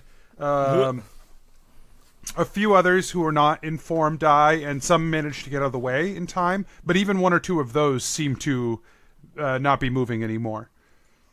And you have blown another giant 60-foot hole in the line that they scramble to try and fill back in. Gillick, it's your turn. Gillick's gonna run up and go hang out with Keth and smite any druids that are hanging around. Okay, him. it's 40 feet away from where you are, so it's going to take you some time to get Okay. there. All right. Can I use? If that's the case, then I will cast Expeditious Retreat and double my speed. I love that spell just is so misnamed for Yeah. Yeah. Yep. He expeditiously retreats safety to head straight into danger. Yep. It's so I can get into danger faster. I've successfully avoided safety. Perfect. Into battle, men! Retreat! Zoom. Okay, yeah, you run exceptionally fast for you to the front line, and you are now back to back with Keth, who has tackled someone, is on the ground, and you are facing off against these druids. Cool. Can I hit the person that Keth has tackled, or is that? Yeah, you can drop a hammer on him. Yeah. All right. Bash. You have advantage on the attack because they're Sweet. prone, and Keth's holding them down. That's a That's my kill.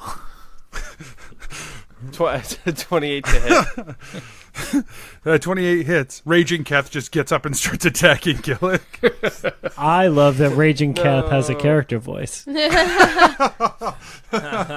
Finally. Yeah. And I'll burn a first level spell slot to spell.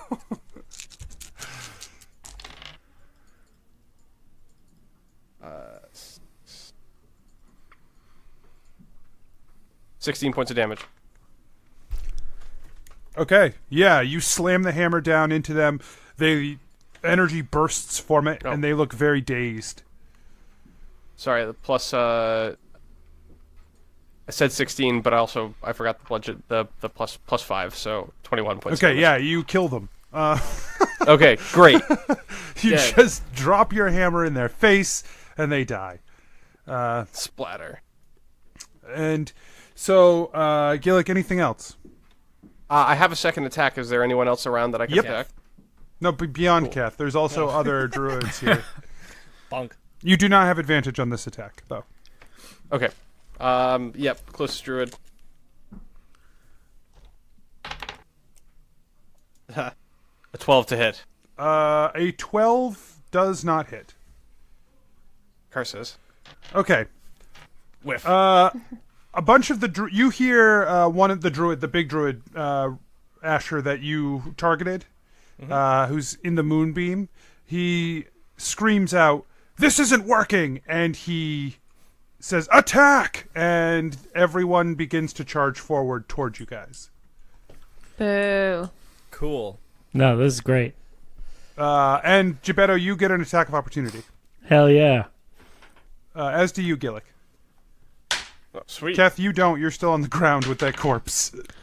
Nat 20! He doesn't even mind. 25. Smells good. Nat Gross. 20. Yeah, dog. So I just 8 No times... sneak attack because its reaction is already used up. Oh, okay. So 8 plus 5 plus 7. So 30, 20. 20 damage. Yeah, you still manage to. One of the druids charges forward, and it runs right by you. You just stick out the blade and hook them. And they go forward, just slide down dead. Great. Great. And What did you get, Gillick?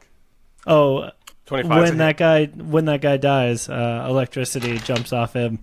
Yep. You stun another guy. Great. So there's still 2 people standing near you. Yeah. They both take 6 damage. Great. 20 damage. 20. Yeah, you also catch someone right in the face with a hammer as they run by you, and kill them. Yes. A few of the druids transform as they run toward the other group so that they come by faster. They have a couple of large, like panthers that come running up, and 3 of them attack Asher. Mm-hmm.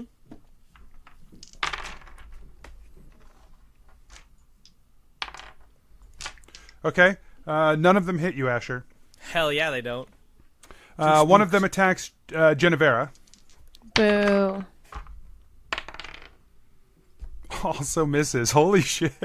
Hell yeah, it does. Hey, man, that's just how it goes. You guys are badasses now, I guess. Enjoy it. We are. Yeah.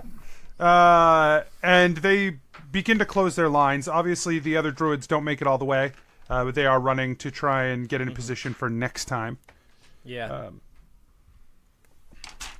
You can still hear the orcs and the human... Well, not all humans, but greater races and the orcs behind you fighting.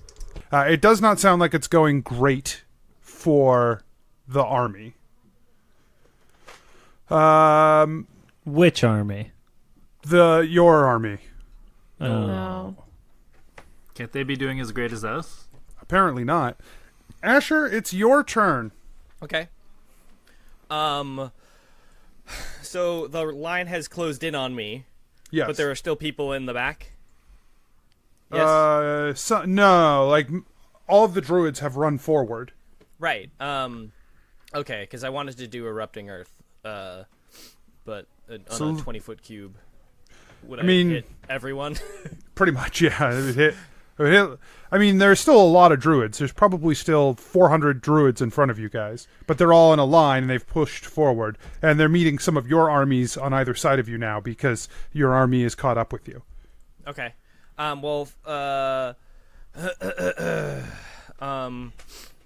let's see then. First things first, let's resolve the... I move Moonbeam towards the 3 dudes who just attacked me. Okay. And so they make their save. All successes. Whatever. Oh, wait, disadvantage. Hold on. Yeah, disadvantage. All failures. Yeah. Ooh, this is a spicy roll. Oh, wow. 26 radiant damage. And they fall out of form if they were in form. They do fall out of form. They were all giant cats. They fall out of form. And then where's my spell list? What else do I have? I'm sorry. I would like to do Thunder Wave at level 2. Oh, actually,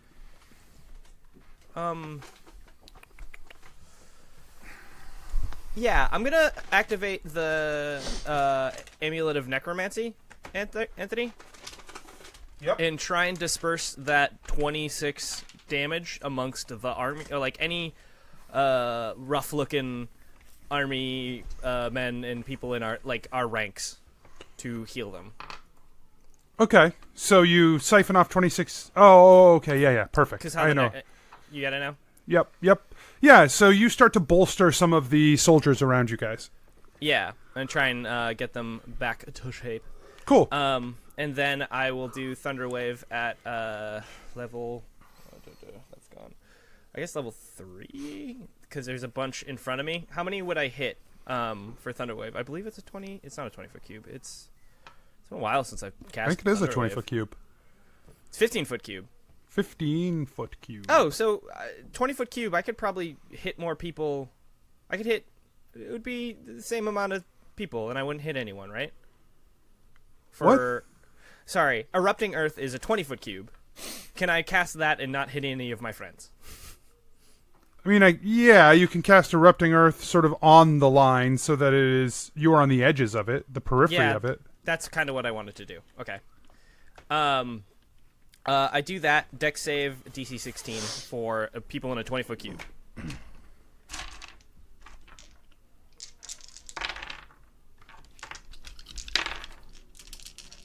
Okay, half of them save. Okay.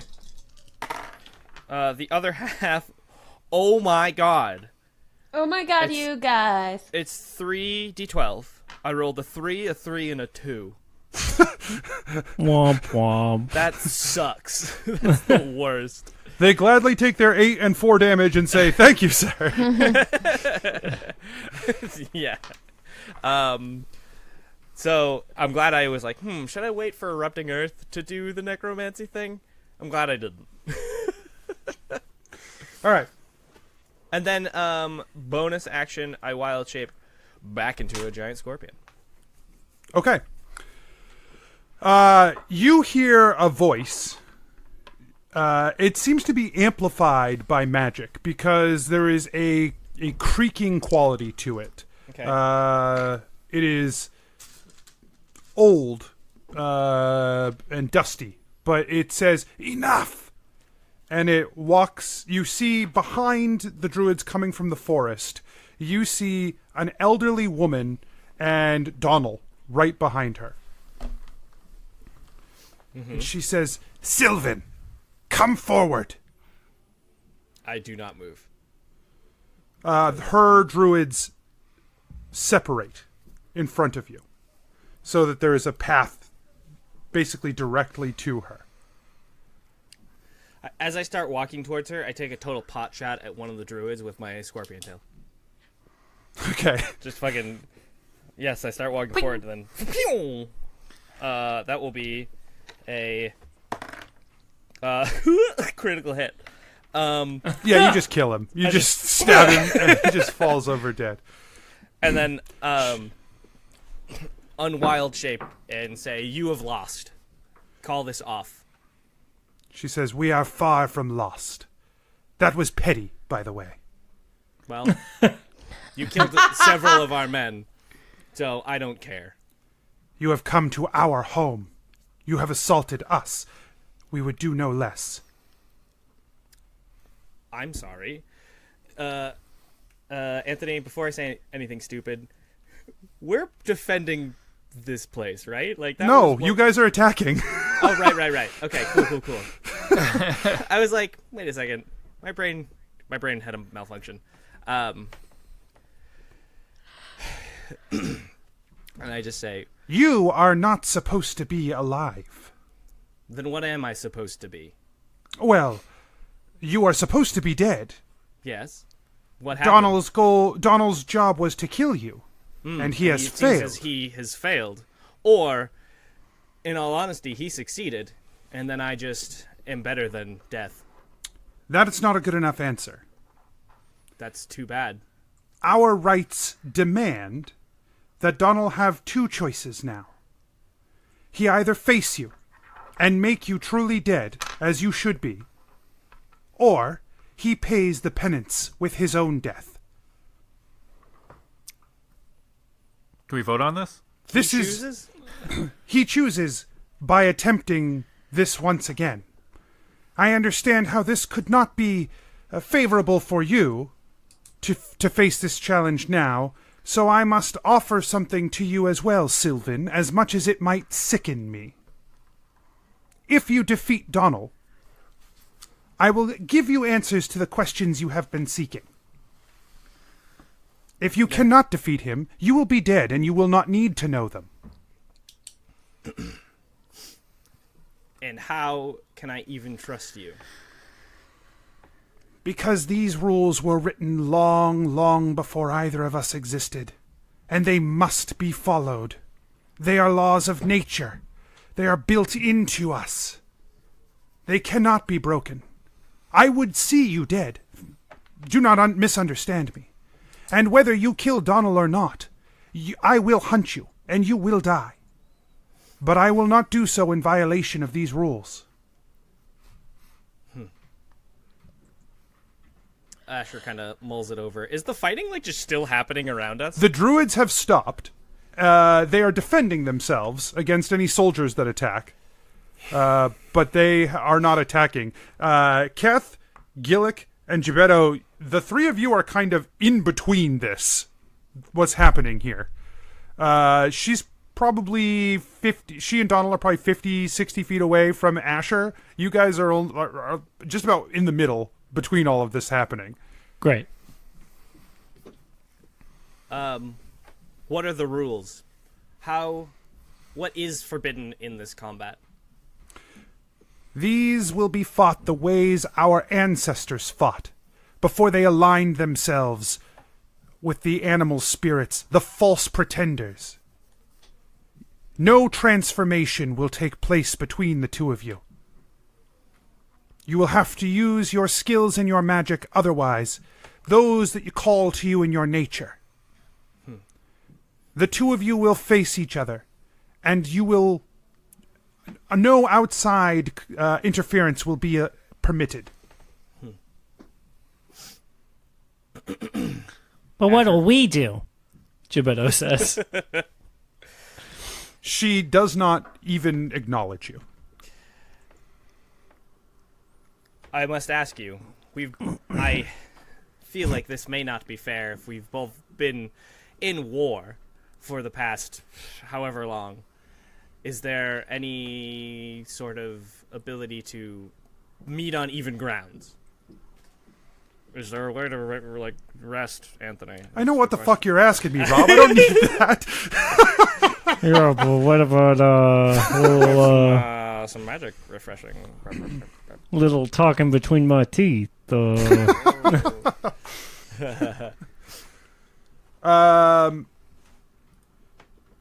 She says, if you wish to meet on even grounds, then we can forego the casting of all spells as well. Oh. And neither of you will have access to that. Oh, jeez. That sounds fair to me. She closes her hands, presses them tight, and two seeds form in her hand when she pulls her other hand away. Asher quickly casts Cure Wounds on himself at level 2. Okay. Wow, heals for max damage. Cool. So, cool. I get 12 back. Okay. And I'm at full. So. She gives one of the seeds to Donald, and he holds it in his hand. She says, "Come, claim this, consume it, and we will begin the understanding between us. This debt ends one way or another for Donald. Either he pays back that which he has said he performed, or he gives a different life, his own." Who are you, anyway? Gebetto says as he sheaths the all-seeing blade. He does not. She does not acknowledge your existence still. Asher walks forward and then makes eye contact with Gebetto. Oh. See you on the flip side. Hey, man, I'm just glad that I'm not mute or something. No, you didn't. Yeah, well, we'll talk about this later. She seems real rude. She kind of is. You see where I get it now? You know her? No, but you see where I get. This is cultural. Anyways, and Asher continues to walk forward. Yeah. She nods as you approach. The line closes behind you, and the druids begin attacking again. Asher unrages Keth also. Huh? What? I need it. And a small blue orb comes right to his dude song. Yeah, you step forward and she hands you the seed. She says, "If you consume this seed, it will begin, and I will keep others at bay." Asher, down the hatch silently. And Donald does the same. We're going to go to Gebetto. Great. So those two dudes, I assume, are not stunned anymore? No, they're still stunned.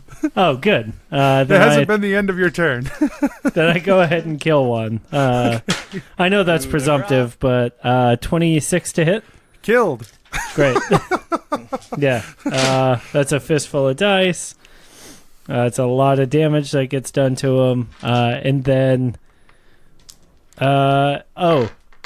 if someone's stunned...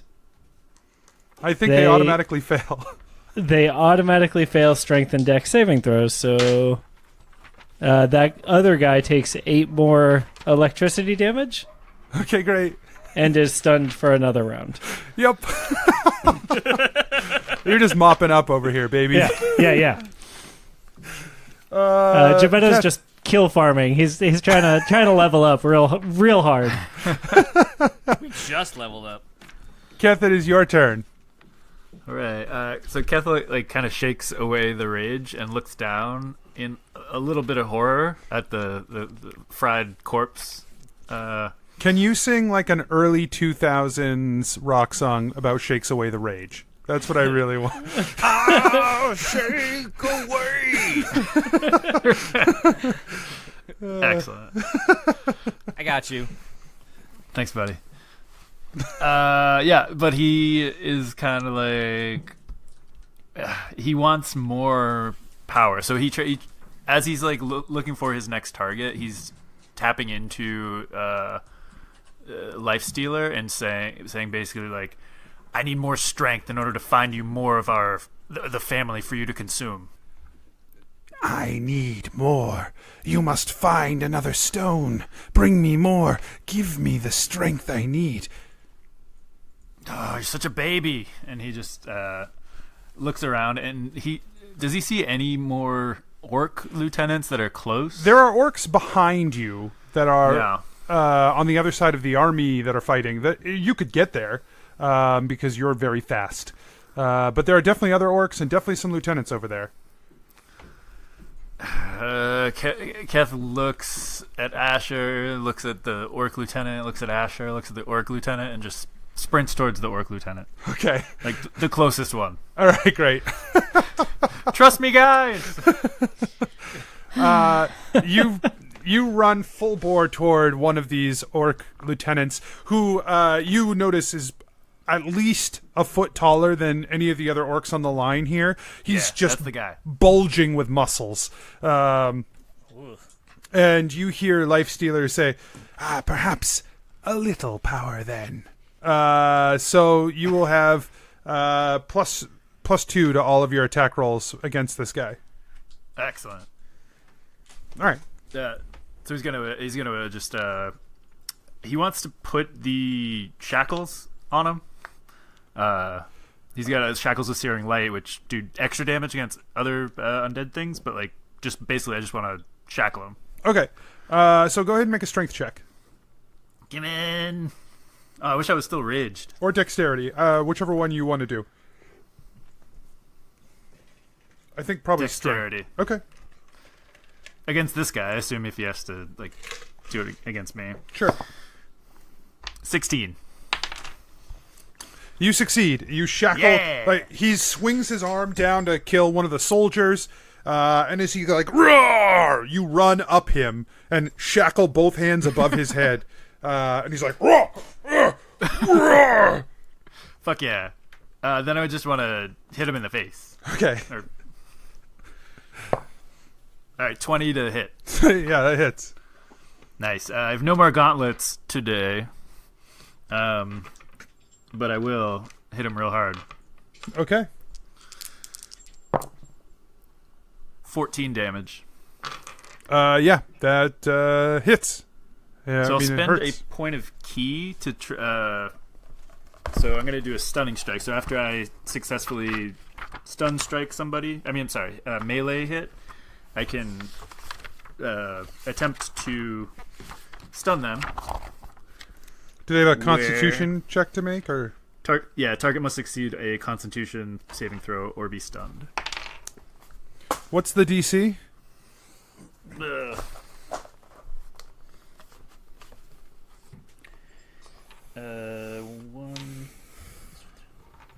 12. Oh my god, he failed. Wow. All right, that is it. Okay. Yeah, you smash him with one Redeemer and then crack him in the stomach, and you watch as he just looks dazed with his hands bound. Let's see. So next up is Genevera. Okay. So they've closed in their ranks again, I assume? Yeah, they are closed in front of you again.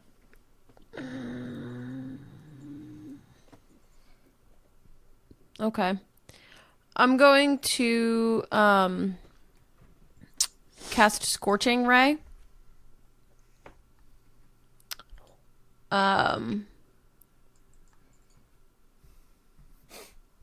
Yeah. Okay. So that's it. I'm just gonna do that.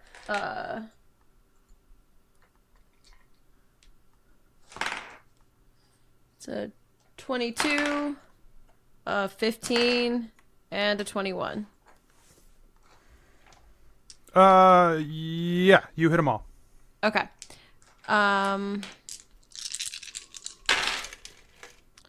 Okay, so one of them hits for 8. Okay. One of them hits for 4. And the other one hits for 4. Okay. Yeah, you're just just some little stings off to these Yeah. guys, I guess. Yeah. Anything else? No. All right, Gillick, it's your turn. You're over with Gebetto still. Actually, I'm Yeah. going to move. I'm going to try to move, like, to behind this line. Like, I want to still keep getting a little bit closer to the Behind Bird. what line? Behind Druids. the druid line? Yeah. So to push through the druids, you are going to take I have attacks to of keep- opportunity from them. Oh. Then I'm going to stay right where I am. Okay. Gillick, you are over with Gebetto. Okay. In between Asher's little interaction and the line of druids of which you are behind. Is there anyone nearby that I can hit? There's one stunned guy that Gebetto keeps stunning. All right, yeah, I'm gonna smack him. So you have advantage on the attack. Sweet. 28 Hits. to hit. Hey.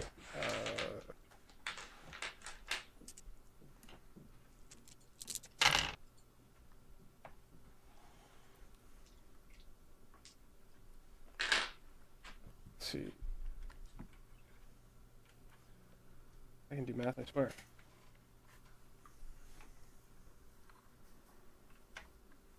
$34 points of damage. Okay. Yeah, you kill him. Shoom! Splat. I have a second attack. Is there anyone else No. around I can hit? Gebetto. No.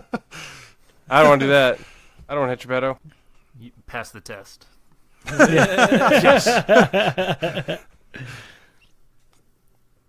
All right. You gonna use your move action to get back to the line, or you want to wait for what's going on with Asher? What are you up to?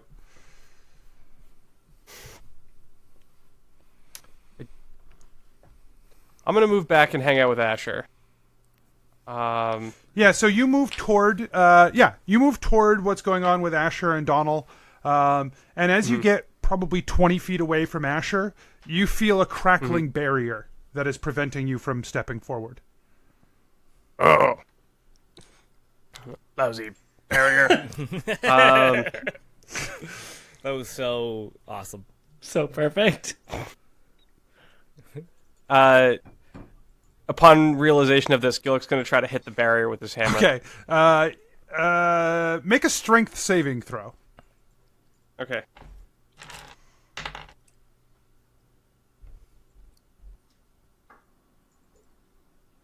$18. You slam the hammer down on the barrier, and you hear like a loud thunk, and it reverberates as it launches Verdum from your hands. And Verdum goes flying behind you, like 40 feet into the woods, and just crashes down into the ground back there. All right. I'm assuming that's Gillick's turn, but as soon as that happens, Gillick's going to turn around and just run to go get the hammer. That's where we'll end your turn, yeah.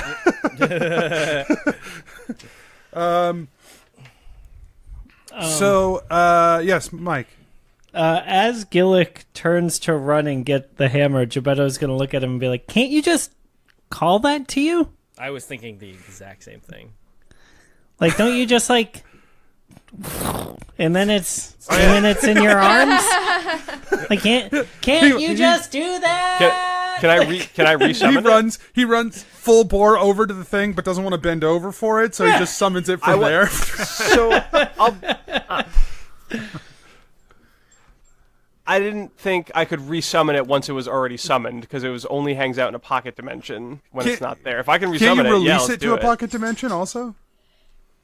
Suppose. Feels weird to just kind of not make sure I know where it is.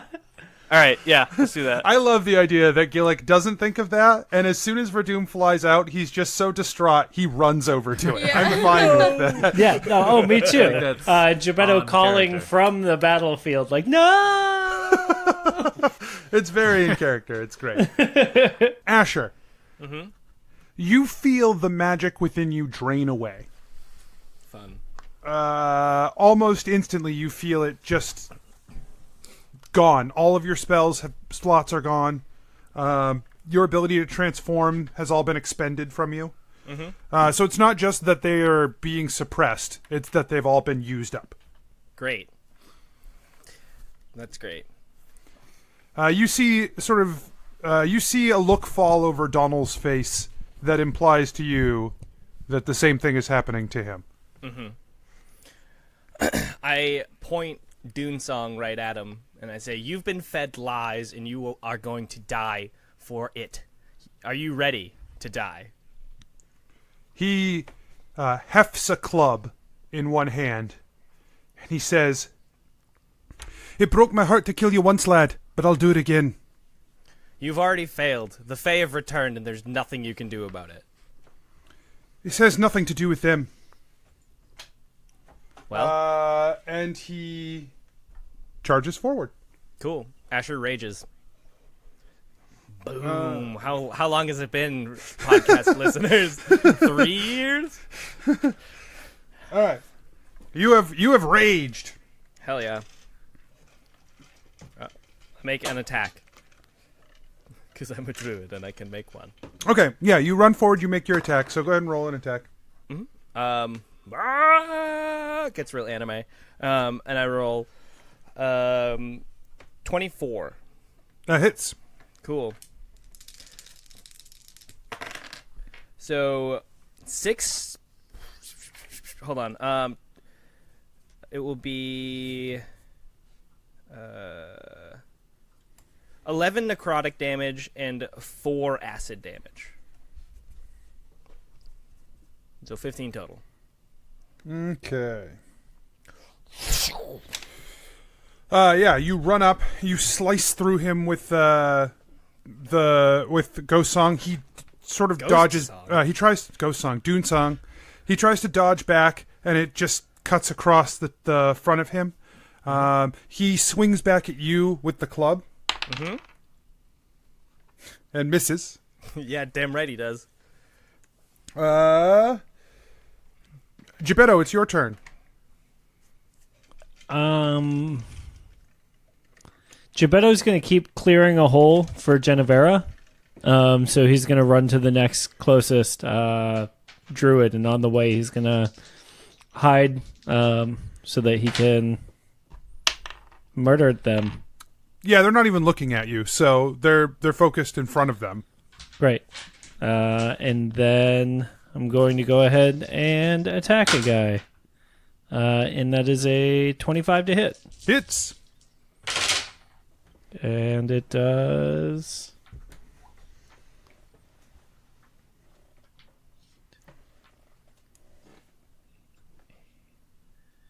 35 damage. Yeah, killed. Great.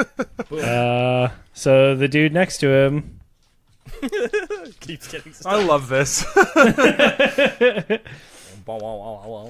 is going to take 10 damage if he doesn't save. He rolled a 1. Great.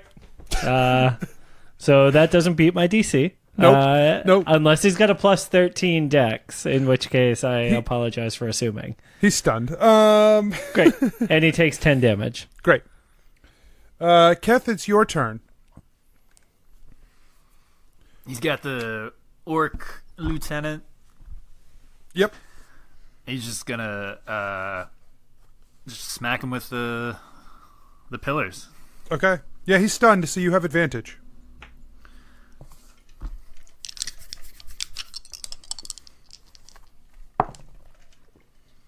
$26 to hit.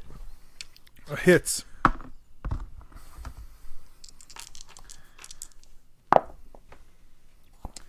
$10 damage. Okay. Same thing. 23. Hits. 16 damage. Okay. And then he'll spend a point of key. Can he have re-stunned him? Like on his second melee successful hit? You'd have to spend another point of key and do another stunning blow, right? Well, the stunning blow, he just has to make a constitution save. Yeah. So you spend a point of key on that second one. Sure. He saves. Okay. That will do it. Okay. Genevera, it's your turn. Okay, she is going to throw an acid chromatic orb.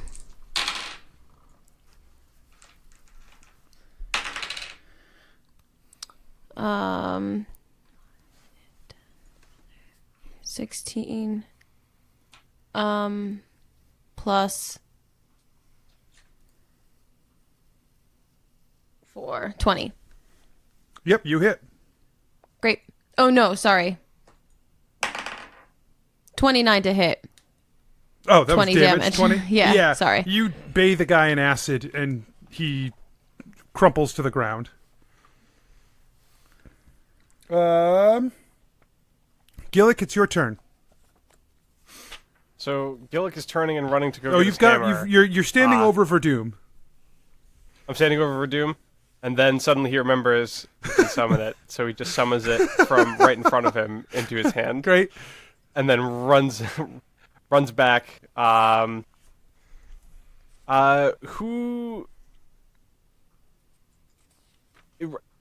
Gillick's gonna run in Keth's direction. Okay, yeah. So Keth, you're running basically toward the line of druids where Gebetto is, because Keth is on the other side of the druids, on the other side of the army fighting orcs. Okay, so then I'm gonna head towards Gebetto. So you meet up with Gebetto, and you're gonna make an attack. Yep. Yeah. 16 to hit. That hits. Yay. 22 points of damage. Wonderful. You kill him. Boom. Yay. I have a second attack. Is there anybody else there Yep. that I can hit? You guys are Sweet. clearing a hole for Genevera, so. That's right. 24 to hit. Hits!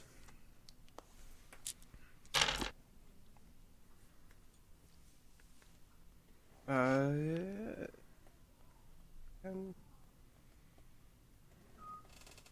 23. Hits. Oh, that was a hit already. That was the damage, right? Yeah, you kill him Yes, that was the damage. Yeah. Bonk, bonk. Asher, okay, so you guys hear a roar as the army pushes through the druids and breaks the line. So Genevera, there are a few scattered druids here still, but the armies are just overwhelming them around you. Gebetto and Gillick, they are coming past you guys as well.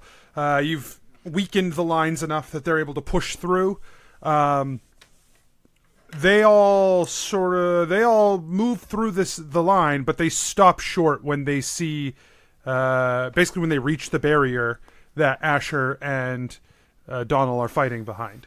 Can I run through then? Yes. Okay, that's what I do. You see at the barrier, when you get to the barrier, to the edge, you see King Greywood. He says, "What do we do?" Keep killing them? The barrier, should we continue on? Should we wait? Yeah, no. They're doing their thing. Just leave them. Just keep killing. If we retreat too far, the orcs will come. Can you handle them? The orcs? Yes. I want to handle the ritual. We can push to the ritual, but the orcs will be here surrounding this point. Okay. Anthony, help me out. Okay. So Sorry. there is enough distance between this point and the ritual that for the army to head to the ritual, there will be no one defending against the orcs. The orcs will move in and be able to surround Asher and... But didn't the old lady say she would keep them safe? Until the fight's over. Okay. So I know this is squished, but like we're basically here. And our armies have come through, but now we're worried about the orcs coming around. Nope, just following through that same hole. Okay. Because So- the orcs are on the other side of the line of army from you. So, like, we punched a hole in a circle, and then we're worried about everything filling in that hole. All the way into the middle, where we are going now. Okay. And the orcs around the outer ring will be able to converge as well. So the orcs are all the way in a circle. Yes. Oh, everything's in a circle. Yeah. Oh, I see. That's where I was. I only thought the middle ritual was in a circle. Oh no, everything's in a circle. I don't know. You guys get to the ritual. I think we've got this. Gillick, Keth, how do you? Keth, What do you think? Keth is too far away from you to speak. He's still fighting his orc. The army is pulled away, and he's still fighting his orc, and orcs are starting to pull in beside him. They're mostly ignoring him because he's an orc, but he's still far away. So the 4 of us should stay here? Is that what you're saying, Gebetto? I mean, We can handle the ritual. We'll slaughter them all. They're not as bad as the orcs. Okay. yeah, All right. I don't want to leave Asher. Yeah. Okie dokie. He turns. He says, I will leave you a small force, enough to help you defend your flanks. He says, some of your own crew who are left, perhaps. He nods to one of his lieutenants who nods, and he says, Men! Let us charge! Let us put an end to this and destroy this ritual once and for all! There's a cheer, and they start to charge off. And some word has gotten through. Some people stick around to protect the sides of the ritual as the orcs come charging forward. Keth, it's your turn. Actually, sorry, let me do Asher first. Asher, go ahead. So I just slashed him real big. And I said, after he said what he said, and I said, ugh. I said, boy. I look at him and I say, what is this for then? Is this for pride? Why are you even doing this? I was charged with something, and I was charged to take you out. And I told them that I had. This is about what I have to do now. I owe them. Your pride is going to kill you. And then It's not pride. Take a swing. I take a swing. Blam. That'll be a 16? 16 does not hit. Blah. He swings at you. He hits Okay. for 6 damage. Alright, whatever. Oh, which I guess you Take only 3 of. reduce. Okay. It's almost as if I picked a state that I knew was slightly more favorable.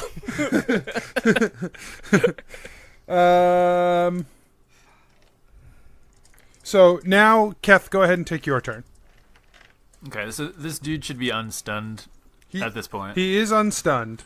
And so actually he's going to take, even though his arms are bound, he still has his big sword. He's going to take a swing at you at disadvantage. It's going to look real dumb. He does look real dumb, especially when you just easily, I think you bridge back and his sword goes right over you. And then kip back up. Keth's so cool. Alright. Keth's gonna show him how it's done. Smack him. Okay, yeah, and there are orc armies are moving past you now. They're like all around you guys. So go ahead and make your attacks. 29 to hit. Hits. That one I want to stun him first. Okay. To try and stun him. He appears like he will be stunned, or is stunned. Okay. So now you get advantage on the second attack. Instead of attacking, though, can I try and take the orc artifact or look for it? Sure. How much damage did you deal with the first strike? Oh, I didn't roll. 14. Okay. So I think you just smash him across the head, and he drops to a knee, and he's clearly stunned. And you spend a little bit of time trying to focus on him to find this artifact, and you hear the bone shaman's voice in your head, and he says, "Yes, find it." And you see a faint glow in his chest. Keth Kali Ma's him and rips it out. Make a strength check. Yeah. That's badass. That is badass. Alright, that's the 21. Yeah, you just shove your hand into his chest and tear it out, tear out the stone, and it crumbles in your hand as you watch his body deflate in front of you, as without the power, his muscles shrink back down.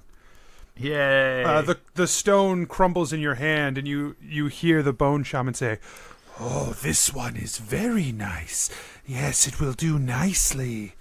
We will put an end to the Red God." And a crack rings out in the air, and you see your father standing on some of the earth that Asher had raised up that's still cracked and broken. He stands on the top of the stone pillar, and he says, "You!" He bellows out at you. His eyes are already red, his muscles bulging with red veins. He says, "I should have killed you when I had the chance." Keth roars out and just says, "You'll have your chance soon enough." And he, I want to hop on my broom and like go fly at him. His fucking broom. Oh wait! I don't want to leave behind the shackles. I will kill you. Oh man, especially since it goes slower than Keth can run. Yeah, I love that. That's the best part. He's just like, yeah. You snatch up the shackles. You hop onto your broom. You kick off and slowly make your way toward him. He pushes off the stone and jumps at you. He's got gauntlets with huge spikes coming off of them, and they're crackling with red energy as he charges through the air at you. So we will go to Gebetto. Yeah. I guess Gebetto's going to turn around and kind of set his back up so that his back is just next to the barrier. Does that make sense? Yes. And he wants to try and lure, after seeing what happened to Gillick's axe, or to Gillick's hammer, he wants to try and lure some of the orcs to rush him and then, like, make a dex save to dodge out of the way. I love that. Okay. The only other thing I thought you might do is lean against it yourself so that it would launch you through the air. Fastball special style? Yeah. Hell yeah. He's like, "Everybody watch out!" And then... All right. I like your idea, though. So go ahead and give me a dexterity saving throw. Great. Let's see. 21? Yeah, so the first orc charges towards you, bearing down on you with his axe, and you quickly dodge out of the way, and he just full shoulder tackles into the barrier and is thrown backwards up over the rest of the group. And the three closest orcs who see that, super confused, charge at you, because when an orc gets confused, as everyone knows, their only option is to just charge. So give me another dexterity saving throw at disadvantage. Make my next one a disadvantage? Correct. Okay. Because there's three of them. Sure. 16. Okay. Yeah, they all go flying. Yes. Genevera, what are you going to do as these Dear orcs Cloak come... of Resistance, thank you. What are you going to do as these orcs come charging forward? Okay, so I am going to cast Sickening Radiance. It's one of the scrolls that I got from the mendicant. Okay. So dim greenish light spreads within a 30-foot radius sphere centered on a point you choose within range. So I'm really going to try to just like target the biggest chunk. Yep. When a creature moves into the spell's area for the first time on a turn or starts its turn there, creature must succeed on a Constitution saving throw or take 4d10 radiant damage and suffers 1 level of exhaustion. And emits a dim greenish light in a 5-foot radius. What a weird This spell. light, yeah. Okay. Yeah, you pull out the spell, the scroll. Break the seal and pull it open. all the runes on it are already glowing as you read them out and finish the incantation on the sheet. The spell emanates from you, blasting forward, hitting a huge swath of the orcs. And so go ahead and roll the damage.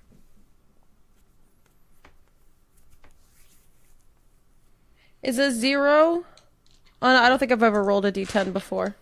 A 0 is 0's 10. Okay.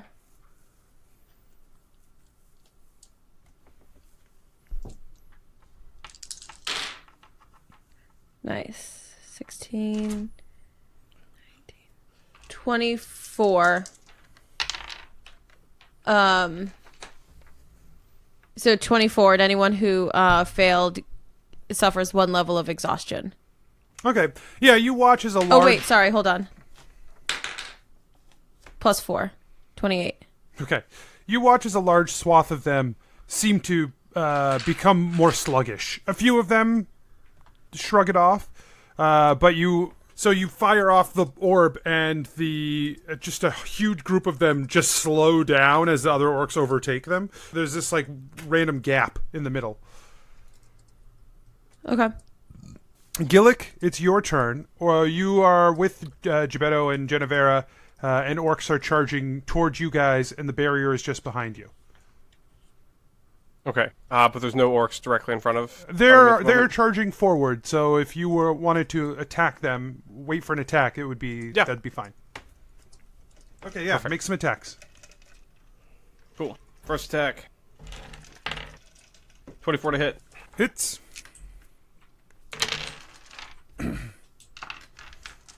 $32. All right. Yeah. Okay. Yeah. You hammer down onto one of the orcs. You Smack. knock it unconscious. It's not dead, but you've really fucked him up. Awesome. Can I hit him again? Yeah. Advantage. Yeah. Nice. 28. Yeah. You just drop the hammer down into him on the ground and finish him off. Yeah. Splat. Asher, it's your turn. Asher's rage gets more and more ferocious, and as he's raging, he's focusing on fighting, but he's also kind of thinking about all of the people who've died up to get to this point. He's like, on his mind is Gebetto's parents, which he still has some guilt about that she hasn't fully processed, and as well as Hilarion and Slask, which he knows are right at his side, and he's kind of focusing on them to hopefully guide his blade. And swings. A 19?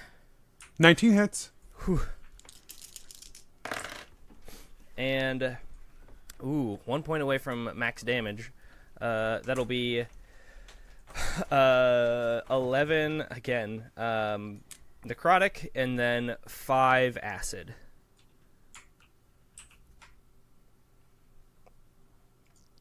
Okay. All right. Yeah, you're not sure if that was them guiding your blade or not, but you know you land a very good hit into his shoulder.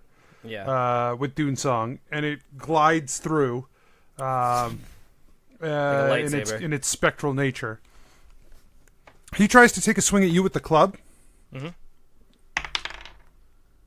He cracks you in the head with a nat 20. Jesus. Ooh. So...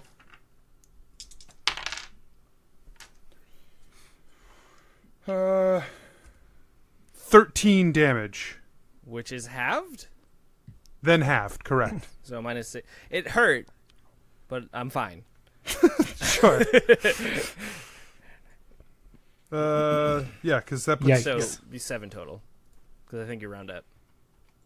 Yes, correct. All right, cool. You go ahead and make another attack.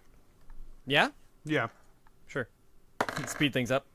Well, we'll just stay with this for another moment. That would be 14. 14 does not hit. Yeah. He does hit. Okay. for 7. Sure. So 5? Yep. No. 4. Yeah. 4. Okay. He says, "Just submit, lad. Be done with it." He doesn't say anything. Great. Keth, it's your turn. So you hear the bone shaman say, "You will need power for this. I have been saving. It is time to face him. Take him down. Give me his strength." That's right. So, when you make attacks against your father, you will have a +10 to attacks. You will deal an additional 3d10 damage. Holy shit. You get the 3 castings of lightning bolt. You get the 3 fire breaths. And you have resistance to all non-magical damage. So bludgeoning, piercing, slashing. All right, that's lightning plus 3 damage to Earthang. No, plus 3d10. 3d10. Plus 3d10. Oh my goodness, that was okay. And you can feel that the bone shaman is just pouring all of this power that he has collected into you. He pulls all of the totems off his belt, and he is just dumping this power into you. And you can feel his intention here, his will, just transferred with it. It doesn't control you, but you definitely feel you know that he wants it bad. Holy shit! And Keth just screams out, "I've been waiting for this my entire life!" And just Keth wants to like jump off the broom and like catch him in midair. Yeah. Okay. Make an attack roll.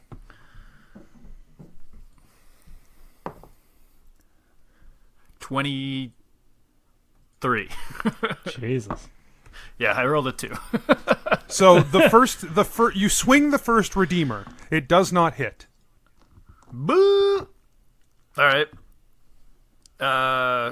Instead, Keth just like switches it up and casts a lightning bolt. Okay. Yeah, so I think you swing in with the redeemer and your father catches it. And then with your other hand you blast him in the face with a lightning bolt. So that's a dexterity saving throw? I think so. Dexterity saving throw.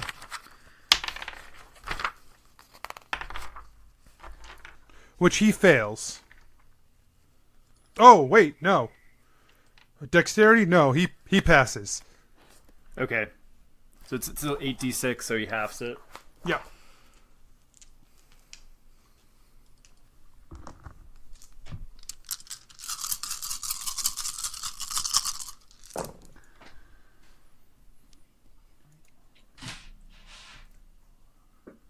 $36 divided by 2.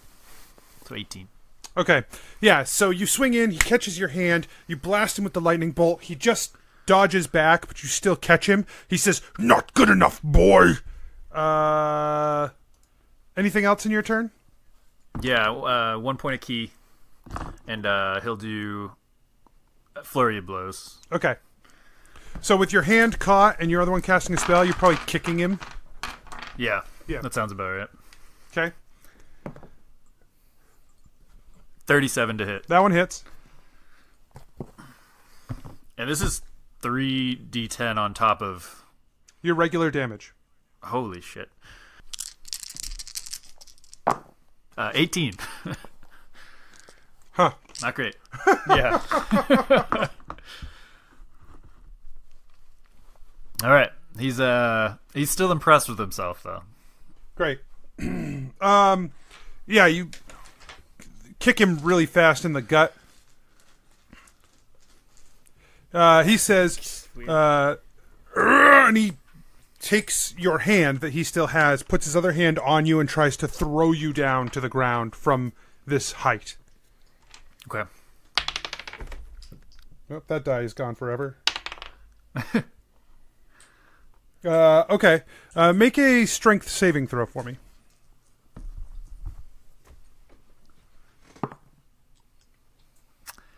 Not great. 9. Okay.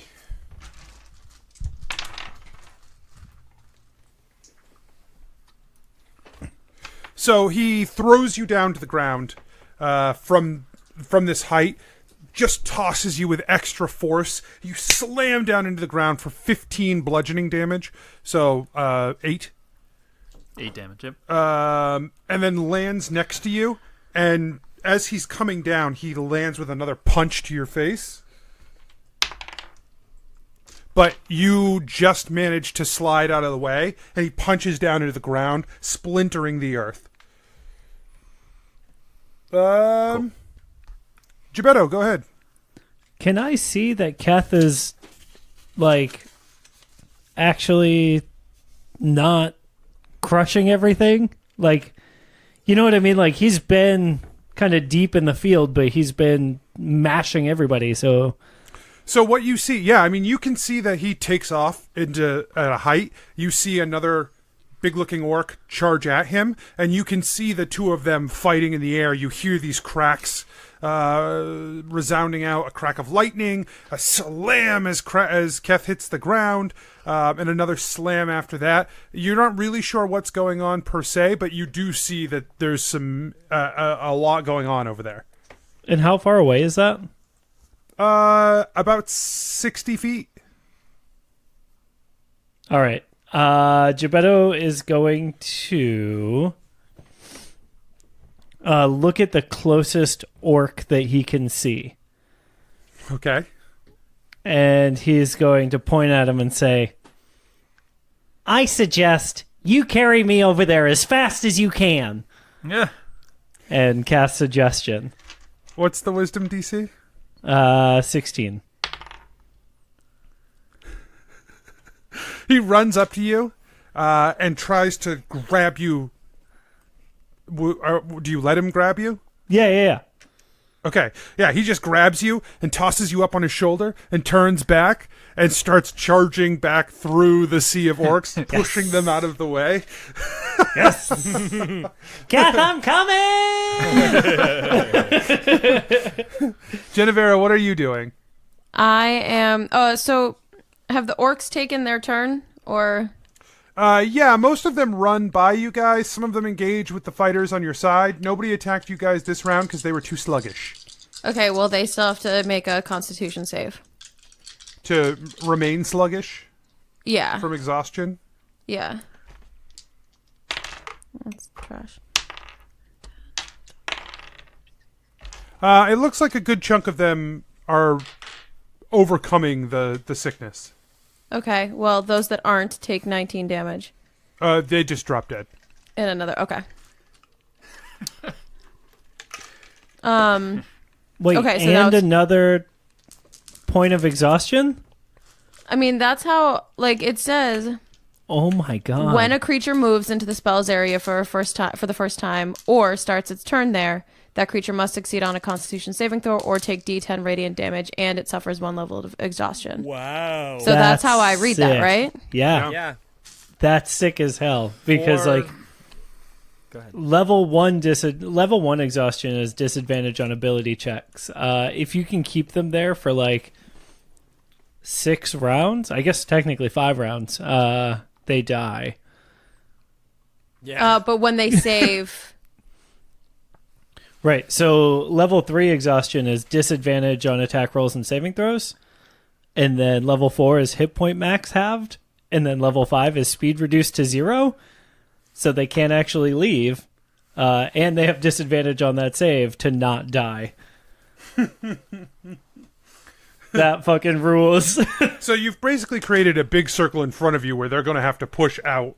They can't really attack head on anymore. What is this spell? Sickening Radiance. Sickening Radiance. I don't have it. That was a one-time thing. Dope. Yeah. Okay, so for me, though... It's 4th level. It's pretty beefy. Yeah.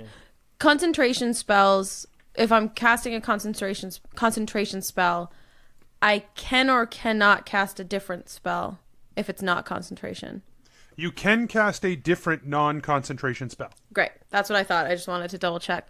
So I'm going to cast Synaptic Static. Okay. Dope. So they have to make an intelligence saving throw. They fail. Cool. They are not SMRT. It's a Simpsons reference. I got it. That's right. I didn't. Well, Okay. 5, 10, 15, 20, and 20. Not great. Here, I'm gonna roll these 4. Never, so hold that thought.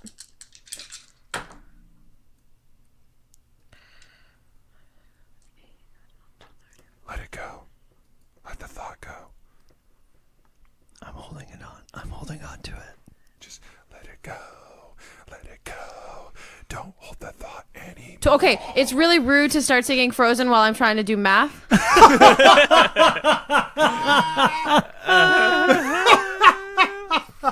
5 plus 2, 3 plus 3.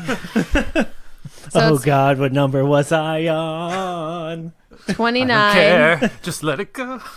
You guys are the worst. I hate you all. 29. And they have muddled thoughts for 1 minute. Oh, During God, they that all- time, you roll a d6. Oh, yeah, okay, good. Roll a d6 and subtract the number rolled from all of its attack rolls and ability checks, as well as Constitution saving throws. I should have flipped those. Should have flipped the order of casting those spells. That's Fucked up. That's fine. Interesting. Cool. Okay. Nice. Yeah. I was A big saving group them of to them are a disrupt lot the dumber. ritual, but Yeah. A big group of them are a lot dumber. Gillick, unless you have something out of the box you want to try, go ahead and give me a couple attack rolls. Yeah. First attack. 25 to hit.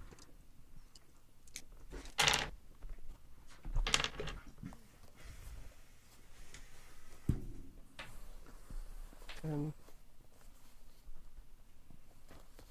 21 damage. Okay. And second attack. Natural 1. Oh no. You catch a guy in the gut, and then you go to swing at him again, but you forget about the barrier. And as you swing the hammer back, it catches the barrier and goes flying off into the woods. Gillick's not going to run after it. pull a Thor. Gillick, yes. Gillick will attempt to resummon his hammer at his Okay, earliest great. convenience. I think as a bonus action, you just release it out to existence and resummon it in your hand. Perfect. Asher, go ahead. Asher attacks. What is a 17? That's a hit. Baller. Oh, whoa, that's a yikes. So 6 necrotic damage and 1 acid damage. Cool. And for the record, Asher does not look dented at all by Donald, who's yelling yield. Yeah. Well, he makes another attack with his club. Mm-hmm. Misses. Go ahead. Do another? Yep. Sure. That'll be 16 plus 7. Hits. So, cool. Cool. 10 necrotic, and then 4 acid. And he says, "You're the one who should yield." That was real, not as badass as it sounded. Got him. Nope, got him. You are the one. You can see fear rising in his eyes as blood pools at the corner of his mouth and trickles down. He takes the club and tries feebly to swing against you again, but you easily bat it out of the way. Keth? Let's do it. Alright, Keth's gonna... he's gonna throw his cloak over, or try to throw his cloak over his dad's face. Just like try and blind him for a second. Okay. So do you hop up from the ground? Because you got thrown down to the ground. He'll do a cool jump up. Yeah, from yeah. the ground. Nice kip up. Yep. You hop up from the ground onto the to your standing. You take your cloak and try to throw it over him. Give me a dexterity check for that. 15. Yeah, you try to throw your cloak over his head. He just grabs it and gathers it all up and tears at it. So make a strength saving throw. 19. Yeah, he just tears it off of you. You hold your ground, but he just tears it off of you. And he says, "What is this, a game to you?" Yeah. And at the end, you're going to die. And he just swings at a pillar at him. 32 to hit. Hits.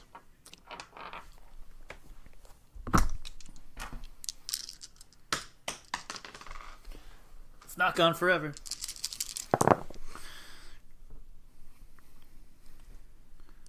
$36 damage. Okay. Yeah, you crack him with the Redeemer, and you see him stagger a little bit. Anything else this turn? Do you have any key left? No, actually that was my last. Yeah. I threw him, and then I guess that's my action, and then my bonus action was the attack, right? Yeah, that's what I would say. That's fine. He fights to get your cloak off of one of his fists, but then turns to punch you with the other.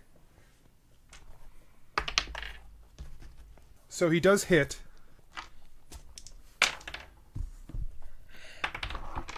For 18. Okay. And then you can you have it, yeah. Gebetto, it's your turn. You come riding up on your noble steed. That's right. The orc pushes his way through. He spends all of this round pushing through as well, and gets you right within striking distance of this fight going on between Keth and his father. You watch his father throw a cloak to the ground and then slam a fist into Keth, which you see connect. Energy crackles, and as you hear Keth grunt with pain. Great. Gebetto's gonna hop off this mighty orc's back. And turn into smoke in the air, so that when he lands, he's just kind of in the crowd. Roll a stealth check for me. Wow. In another universe, I did not hide. In this universe, I have a 28. The orc watches you turn to smoke, glances around for a second, then just turns around and goes, "Aah!" and charges back toward the other group. Great. Yeah, I'm going to go ahead and try and get some sneak attack dams on Keth's dad. Make the attack. That is a 23 to hit. 23 is not good enough. Can Keth yell out? So Gebetto recoalesces and tries to stab up through, and Keth's dad, it's almost like he has a sense beyond, anything that you've seen. He just dodges the blade as it comes by, and turns back to look at you for a moment. Keth, you can yell out if you want. Gebetto, leave him to me. Dude, he's kicking your ass. Let me help. I have this. Oh my god, you're gonna fucking die too.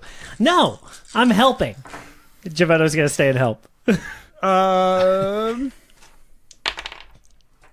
So about half the orcs that are left still in your sphere do succumb further to the sickness. So get and roll damage for them. They get down with the sickness. They're down with it. They're so down with that sickness. Holy shit. 28. They're so dead with that sickness. They're +6. super dead. 34. Yup. They go down from the sickness. Yes. But a few do make their way over to you, Genevera, and you, Gillick, to make some attacks. Remember to roll a d6 and subtract. Yes. Can I impose disadvantage? Am I To close the enough? one on Genevera, yes. Sweet. Yep, okay. Man, this D6 is brutal. Yeah, you Hell watch yeah. as these guys, you can see their, like a glazed over look in their eyes as they charge towards you guys. And they're, you're sort of moving to try and dodge any attacks that come through. And they are legitimately swiping at where you were like 3 seconds ago. Like they just, it's taken way too long to process in their brains. Great. It's your turn, Genevera. Okay, so I am going to cast Vitriolic Sphere. Okay. It's a dex save, Okay. and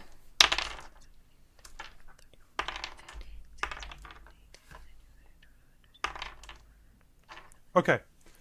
Yeah, it looks like about half of them. Half of the. Are you targeting the same area, these same people that have been hit by the other stuff, or just sort of another spot? wherever like the highest concentration of Sure. Perfect.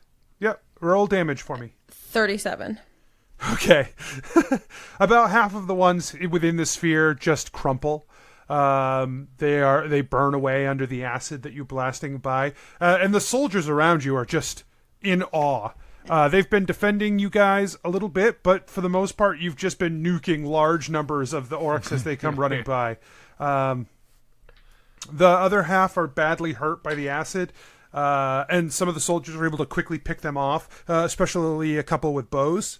Gillick, anything special? Okay, great. No, Attack. I can't think of anything that I can do other than just keep Do it hitting then. orcs. All right. 20 to hit. Hits. 28. Okay. And 27 to hit. Hits. Yeah. Another 28 points of damage. Great. Hell yeah. Yeah, you kill another one. Sweet. Asher. Okay. Oh. So do you just want me to roll the two attacks together then? Sure, you can do that. Okay. I say yield, and then I make two swings.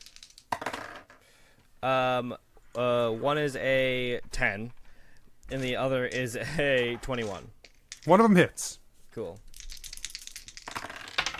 That'll be 6 necrotic and 6 acid. Or sorry, poison. Or is it acid? Nope, it's poison.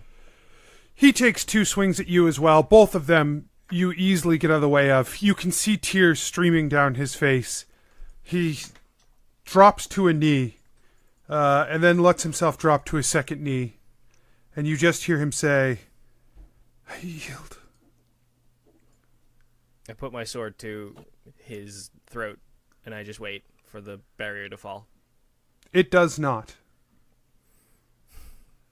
I look over Yikes. at the Archdruid. I've won. This is He over. has not paid his debt. He must give you his life. He must give us your life or his. Asher thinks. He kind of gets down on a knee and he looks at Donald. He says, I know you were doing what you had to do, and I'm sorry. And then he stands up and he stabs Donald right in the chest. And you watch as the life fades from Donald's eyes. He slides backwards off of the ethereal blade and slumps to the ground. The barrier falls around you. And the woman, she silently stares at Donald, and you can see a mix of disappointment and sadness on her face. She slowly turns to you and says, I will commune with you, if that is still what you desire. If there are questions you have answered, I have made this deal that I must adhere to. But then the hunt begins again. Okay. Is the war still happening? Yes. Okay. She lowers herself down and she closes her eyes. She says, if you wish, we will speak away from here. Yes, I wish that. Sit. Sit. I sit. Let go of this place. Good dog. Woof. And- Asher closes his eyes. Okay. For a few seconds, you just hear the battle around you, and then those sounds get further and further and further away. And you can feel your consciousness moving away from this place. After a few moments, you open your eyes, and you are high, high above Numerita. Whoa. And she is sitting across from you, in open space, just cross-legged as she was below. This was one I was not looking forward to. Sylvan. Why was he tasked to kill me? Why do you want the Sylvan gone from this world? What do you fear of the Fae? Our order was made up by the last of the Sylvan. They brought us together to keep us from letting those beyond the plains in. With the Fae come many other problems. With the Shadow come problems. With the Celestial come problems. And all of them are lies. None of them are as powerful as they say they are. None of them have done what they say they do. They say they created us, that without us, or without them, we were nothing. But that is so not true. The secrets they keep buried to maintain power. We are better off without them. The Sylvan knew this, but they knew your kind would never listen. So they created us, to hunt you, to stop you. Relics of a time gone by, relics filled with the energy of the Fae, the liars. That is why we hunt. That is why we will continue to hunt.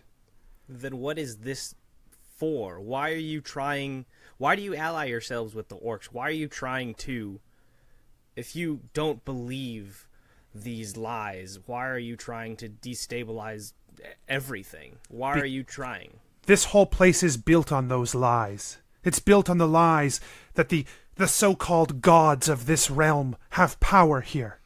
It's built on the lies that the Fae left when they left this land. It's built on the lie that shadow is strength. All of this is false. We ally with the Orcs because they understand.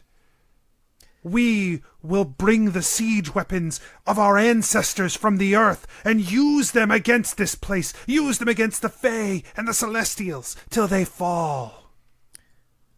You do not have any idea what you're doing, do you? Oh. You know that you are actively helping someone who's trying to awaken a sleeping god to destroy the world that you hold dear. You do know that, or do you not? Are you stupid? We will destroy him too. We will destroy all of them. I don't believe you. You ally yourself with someone you claim to be better than, and it's very clear that you do not know anything. You are as arrogant and pig-headed as you have always been, brother, and I am sick of it. Asher takes a step back. I've never met this guy before, right, Anthony? No, you've never met her, to your knowledge.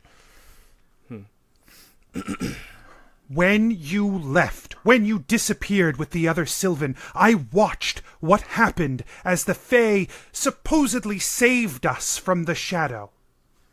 This world was not better off until all those gates were closed.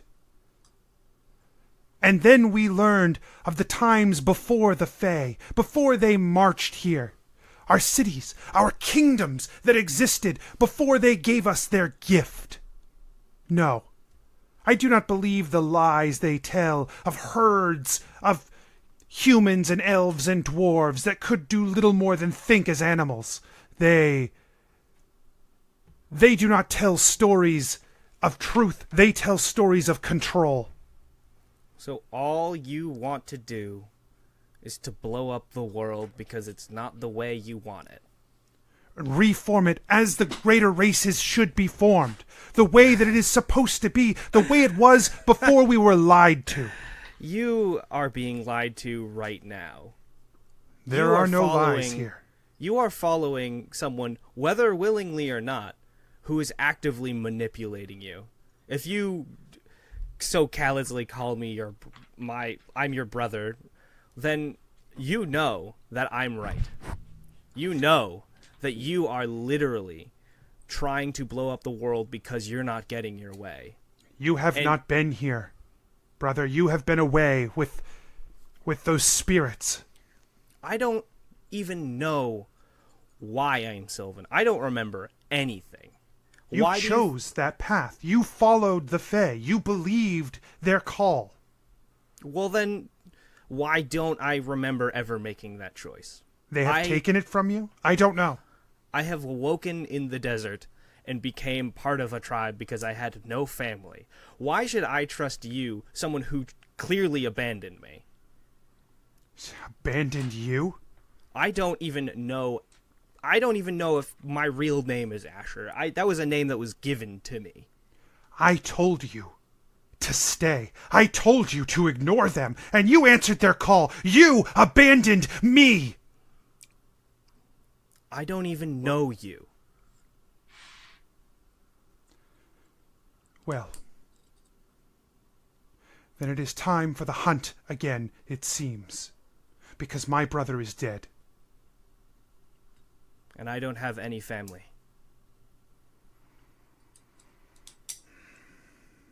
Go.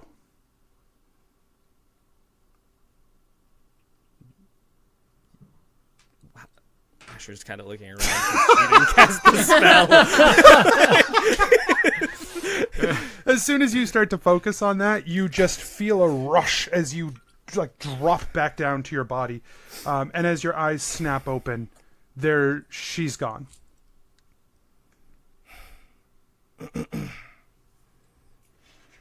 Keth, it's your turn. Yeah, follow that up, ding dong. Dude, I'll go hit my dad. I'm mad at you, Dad.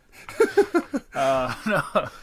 So, he tries one more time. He yells over at Gebetto. He's like, "This is my father. It has to be me." And then he takes a swing at Krusk.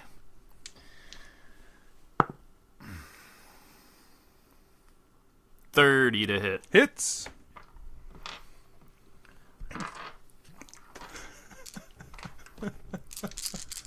The look that Gebetto just made of trying to figure out, okay, I got a 23 and I didn't hit. And then his eyes were like, oh, what the fuck?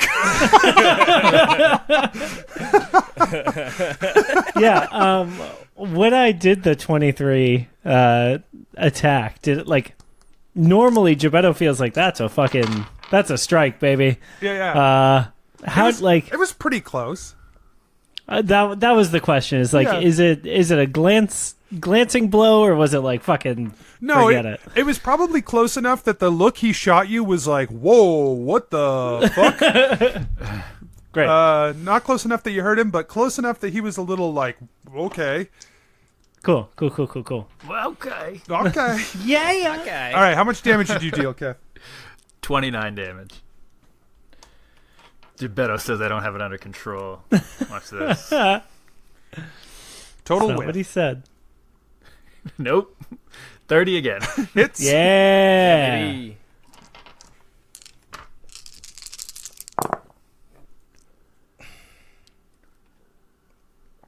$33 damage. And then it's another swing. 27 damage, or 27 to hit. Hits. So between 23 and 27, Geppetto, you're narrowing it down. Right.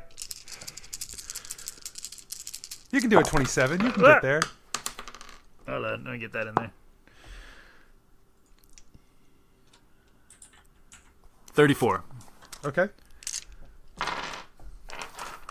And I look back at Geppetto and I say, see? Yeah, I don't. I mean, maybe just my presence here is helping you focus. He growls at Geppetto. Krusk turns to plant a fist into Geppetto. Oh, he can't do that. Geppetto isn't soil. Well, Well, We'll see. he hits. That's once again, not soil. I find that hard to believe. right. Yeah, but the him fist right in doesn't his like dirt. take root. He hits you for 17. Wow. Right in his dirty mouth. And then swings at you again with the other fist. Wait, at who? You, Geppetto. Crap. Okay, that's fine. Hits. Right? For 20 damage. He just slams the first fist down on you, and he says, "This is not your fight!" And he slams the second fist down on you. Great. Geppetto takes all that damage. Okay. And he looks fucked up. It is your Real turn, Geppetto. bad. Great. Geppetto is going to use his action to hide. Or not action, but his action. his bonus action to hide. So he turns into Smokes. Smoke. And 18 plus 9 is 27 for my hide check. He growls. How are you doing that? Great. And he's going to try and come back into form in the middle of like that like rock pile that Asher had created in like a hidden place so that he can down a potion of healing here real quick. Yep, that's fine. Great. We go ahead and do that. Fucking hell. Cool. Geppetto gains a 1 and a 2 plus 2 from that potion of healing. The old fiver. That's right. You've pretty much gotten it all back. Yeah. Genevera, it's your turn. Okay. So, anyone still clinging on to the sickening radiance? Let's see. I think the 2 or 3 people that are still in there just die. Okay. And then Bye. you can drop that spell. It's because they no longer have anyone in it. Okay. And in And fact, then- most of the troops have moved past you guys at this point and are moving toward where the ritual site is. And the barrier behind you has dropped. Okay. So then those who were hit by synaptic static take another 14. Oh, I'm sorry, vitriolic sphere. 14. Okay. Yeah, you watch all the guys who ran off after the aciding just drop down to the ground. Like, from the lines that are heading away from you guys, you just watch bodies drop still. Hell yeah. Great. And I'm going to take up my Pearl of Power and Use it? use it.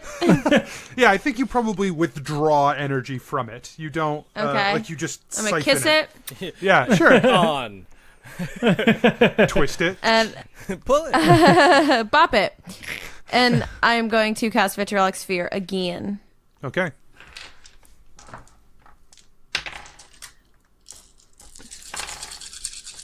Yeah, roll them dice. God, I love that sound. Friend of mine just got a Google Home, and you can tell it, okay, Google, roll 10d4, Yeah. and it does it for you. And then it says, the total is this. Does That it was does it make amazing. like a sound? Yeah. Nice. That Yeah. rolls. 34. Okay, yeah. You watch as another big group of the orcs that you are running away from you guys just falls down. Do they yell at about the brass witch anymore? They're all running, but the soldiers that are with you guys just slowly turn to look at you with mouths agape. Genevera waves. That was really good. Thank you. Gillick, what are you doing? Everyone's sort of moved past you guys at this point. So, Gillick's gonna hang with Asher to make sure nothing happens to him. Okay. And Asher, are you just... I'm sure probably... I feel like I just came out of trance. I don't know if I know what I'm doing. Okay, that's what I figured. So you're just right there with Asher, who's a little out of it. And that works. Mm-hmm. It is your turn, Asher. Okay. So I have no spells. I've used all my wild shapes. Everything's gone. Yes. I don't feel anything returning to me at all. Correct. Ooh boy. Well,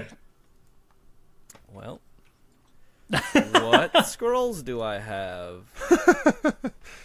Stone shape. Okay.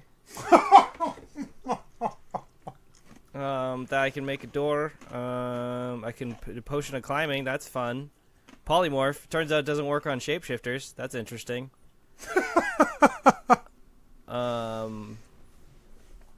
I'm glad you looked into what polymorph did. Yeah. Same. It sucks. It's not as good as I was like, hell yeah, let's do this. And, I mean, it's pretty sweet when you, like, I don't know, polymorph Keth's dad or whatever.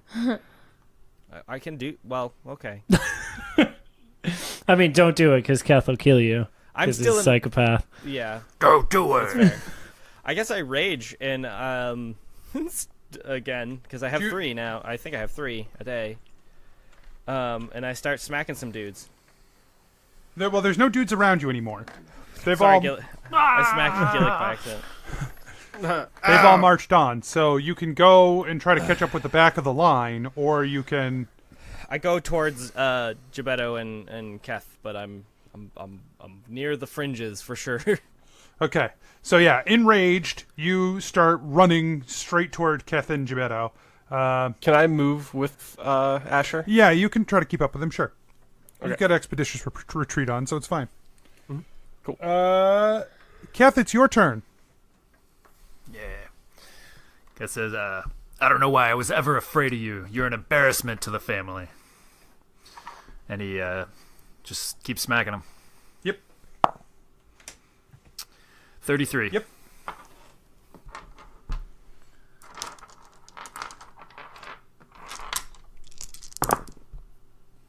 $34 damage. Okay.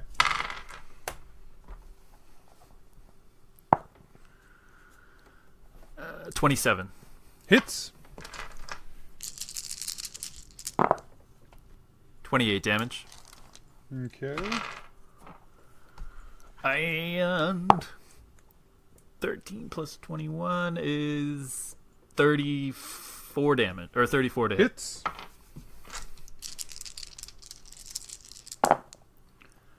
$30 damage. Yeah, you keep smashing him with the Redeemers over and over again. He's looking more and more hurt. He takes 2 swings at you with his fists. Both hit.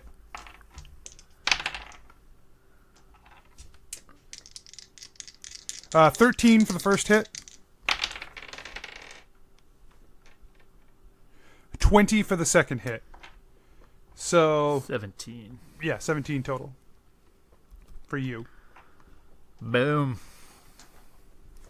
He says, Ouch. I will kill you now! Oh boy. Gebetto? God.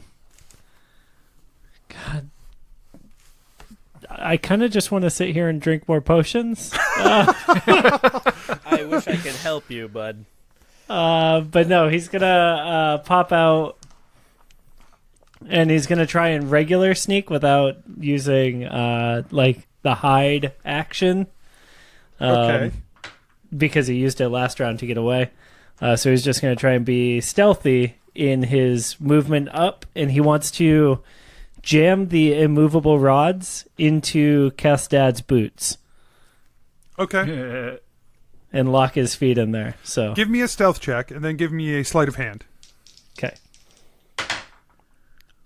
Stealth check is 17, Okay. and sleight of hand is 30. Yeah, you dude. sneak up to Keth's dad. You slam the immovable rods in, slam down the buttons, and his feet just lock in place. He turns to you with And fury. yeah, and now I use the hide action to turn into smoke again. Keth and Krusk are looking at that smoke, like scowling. 28 this time. Yeah, great. Yeah, you disappear. And I fucking run away. I smoke snake away. Genevera, what are you going to do? Watch. She lobs a spell from 150 feet, just fucking kills him. No, I meant. Gillick, it's your turn. You've been running. Well, you said watch. Do you actually have something? I'm just gonna fire chromatic orb, I guess, Okay. until I can figure out how to get more spells. Can you That's trade gonna be in so sorcery mad. points? Oh yeah, actually, that's what I was gonna do. Okay, so I am going to get I'm gonna do some slots for points. Slots for points. The slots for points. Points for slots. Yeah. Yeah, but that's my whole turn. Okay, great. Gillick, it's your turn. Gebetto is still smoke. Correct. Hell yeah, he is. But you know, So where he is roughly, so you can cast a spell. As long as it's not a touch spell, you can cast a spell. All right. Like if you had healing word, I think you can hit him with it. Do I have healing word? I have. I was going to cast aid. I don't know what that does. Yeah.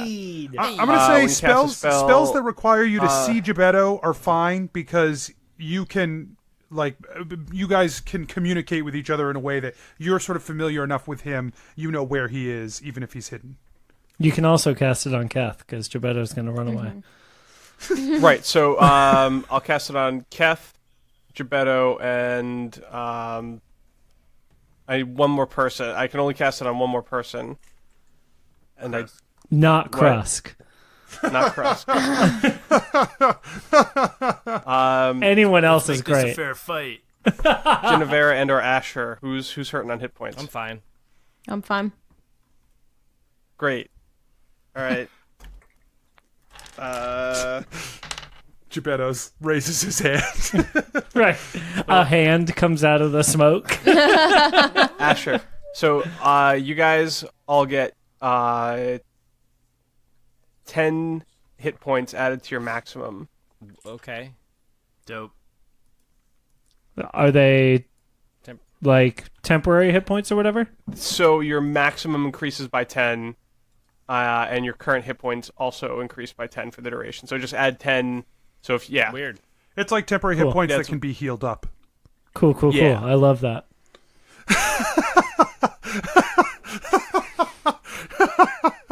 Asher, what are you gonna do? Is there any orcs left at all, or is just Keth's dad? Just Krusk. Asher just kind of like deflates because he's just kind of overwhelmed and just like sits down and like God, that was the best rage. on his knees. Well, he was expecting there to be more things to fight, and then there was nothing, and he doesn't want to. Sad. Yeah. Sad rage. Yeah. Keth, it's your turn. The way of the mindless horde is over, Father. The orcs will either assimilate and unite with us, or they will be destroyed, starting with you. And he swings. Okay. Oh, he's got to get advantage, right? No. For being restrained? Oh, you're right. Yes. Advantage on attack rolls. Fine. Dope. Yeah, he needs an advantage with his plus 10. You're right. Hold on. The first one was 30. Let's see. All right, 37. Yeah, that's what's up. It hits. Excellent.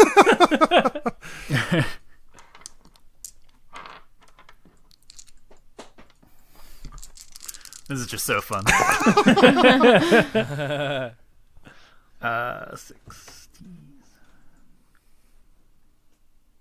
23.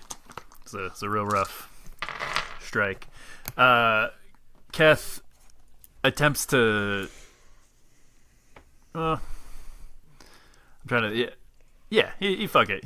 He's gonna grudgingly use Gebetto's help and try and tackle him to the ground. Okay. Make a strength check. Oh, God, you're going to break his fucking ankles, dude. 15 plus 20.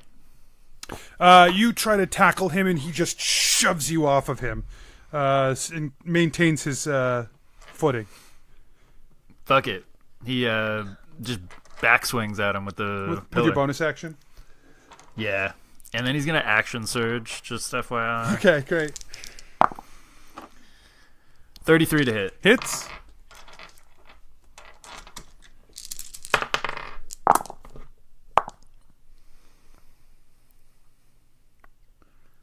$35 damage. Okay. He's looking super dazed, so go ahead and burn that action surge and make one more attack. 29. Hits. Tommy. Right. 29 damage. Yeah, you take one final crack with the Redeemer as you smack it off his head, and you watch as he just loses all semblance of space and falls to the ground. Yo. And is at the very least unconscious, and you hear in your head, you hear the Bone Shaman say, "Take it. Take what is yours. Take what is ours. Take what is mine." Is Keth drawn to a particular? You just to his heart. You or feel anything? like he has manifested so deeply in this that it is just all of him.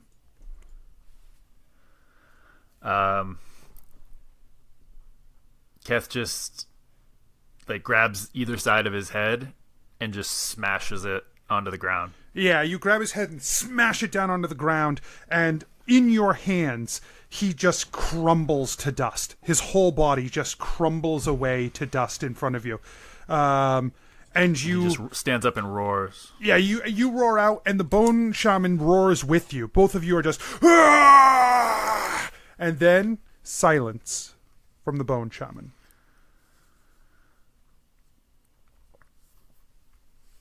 You feel all of that strength and power drain from you. Keth's just heavy breathing at this point. The immovable rods hang quietly in the air. The five of you are standing together over this pile of dust, and you hear a cheer erupt as you look to see orcs scattering, and the armies of Bradmont and Adventure Incorporated standing triumphantly on a hill in the woods. And that's where we'll call it. Fuck yeah! Hell yeah. Boo! Woo, no, with a W. Whoa, with a W!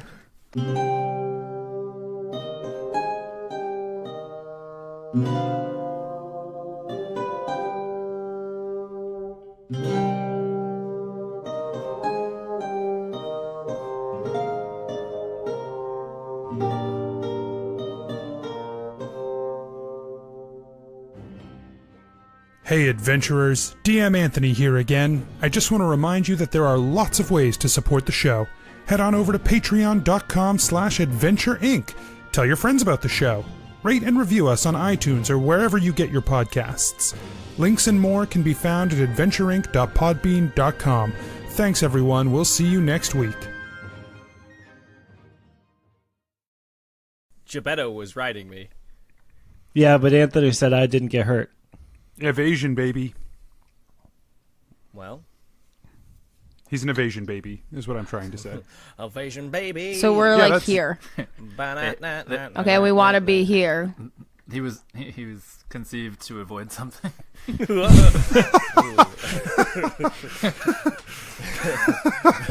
Can't be drafted. Pregnant. Oh my god. The foundations for a dangerous relationship. It's I'm pretty sure that's my younger brother was an evasion baby. They just didn't want to talk about their problems. Sure. Yeah, I heard it works. That feels right. It's like dogs. It's like how people get dogs when they're about to break up. Yeah. Do they? Yeah. Yeah, I had 3 at one point, so you can kind of judge from that. Yeah. 3 dogs or breakups? Yes. Well, evaded 3 breakups Via dog. Via Yeah. dog. via. Aquadog. Aqueduct. That's right. Via duck. It was a large duck. That takes you places. Right. Instead of a plane, it's called viaduct. That would honestly be a pretty good name for like a airline. Like a Viaduct? large metal bird. Viaduct Airlines. That's what. I don't know if it would be. No, it is. For an arrow.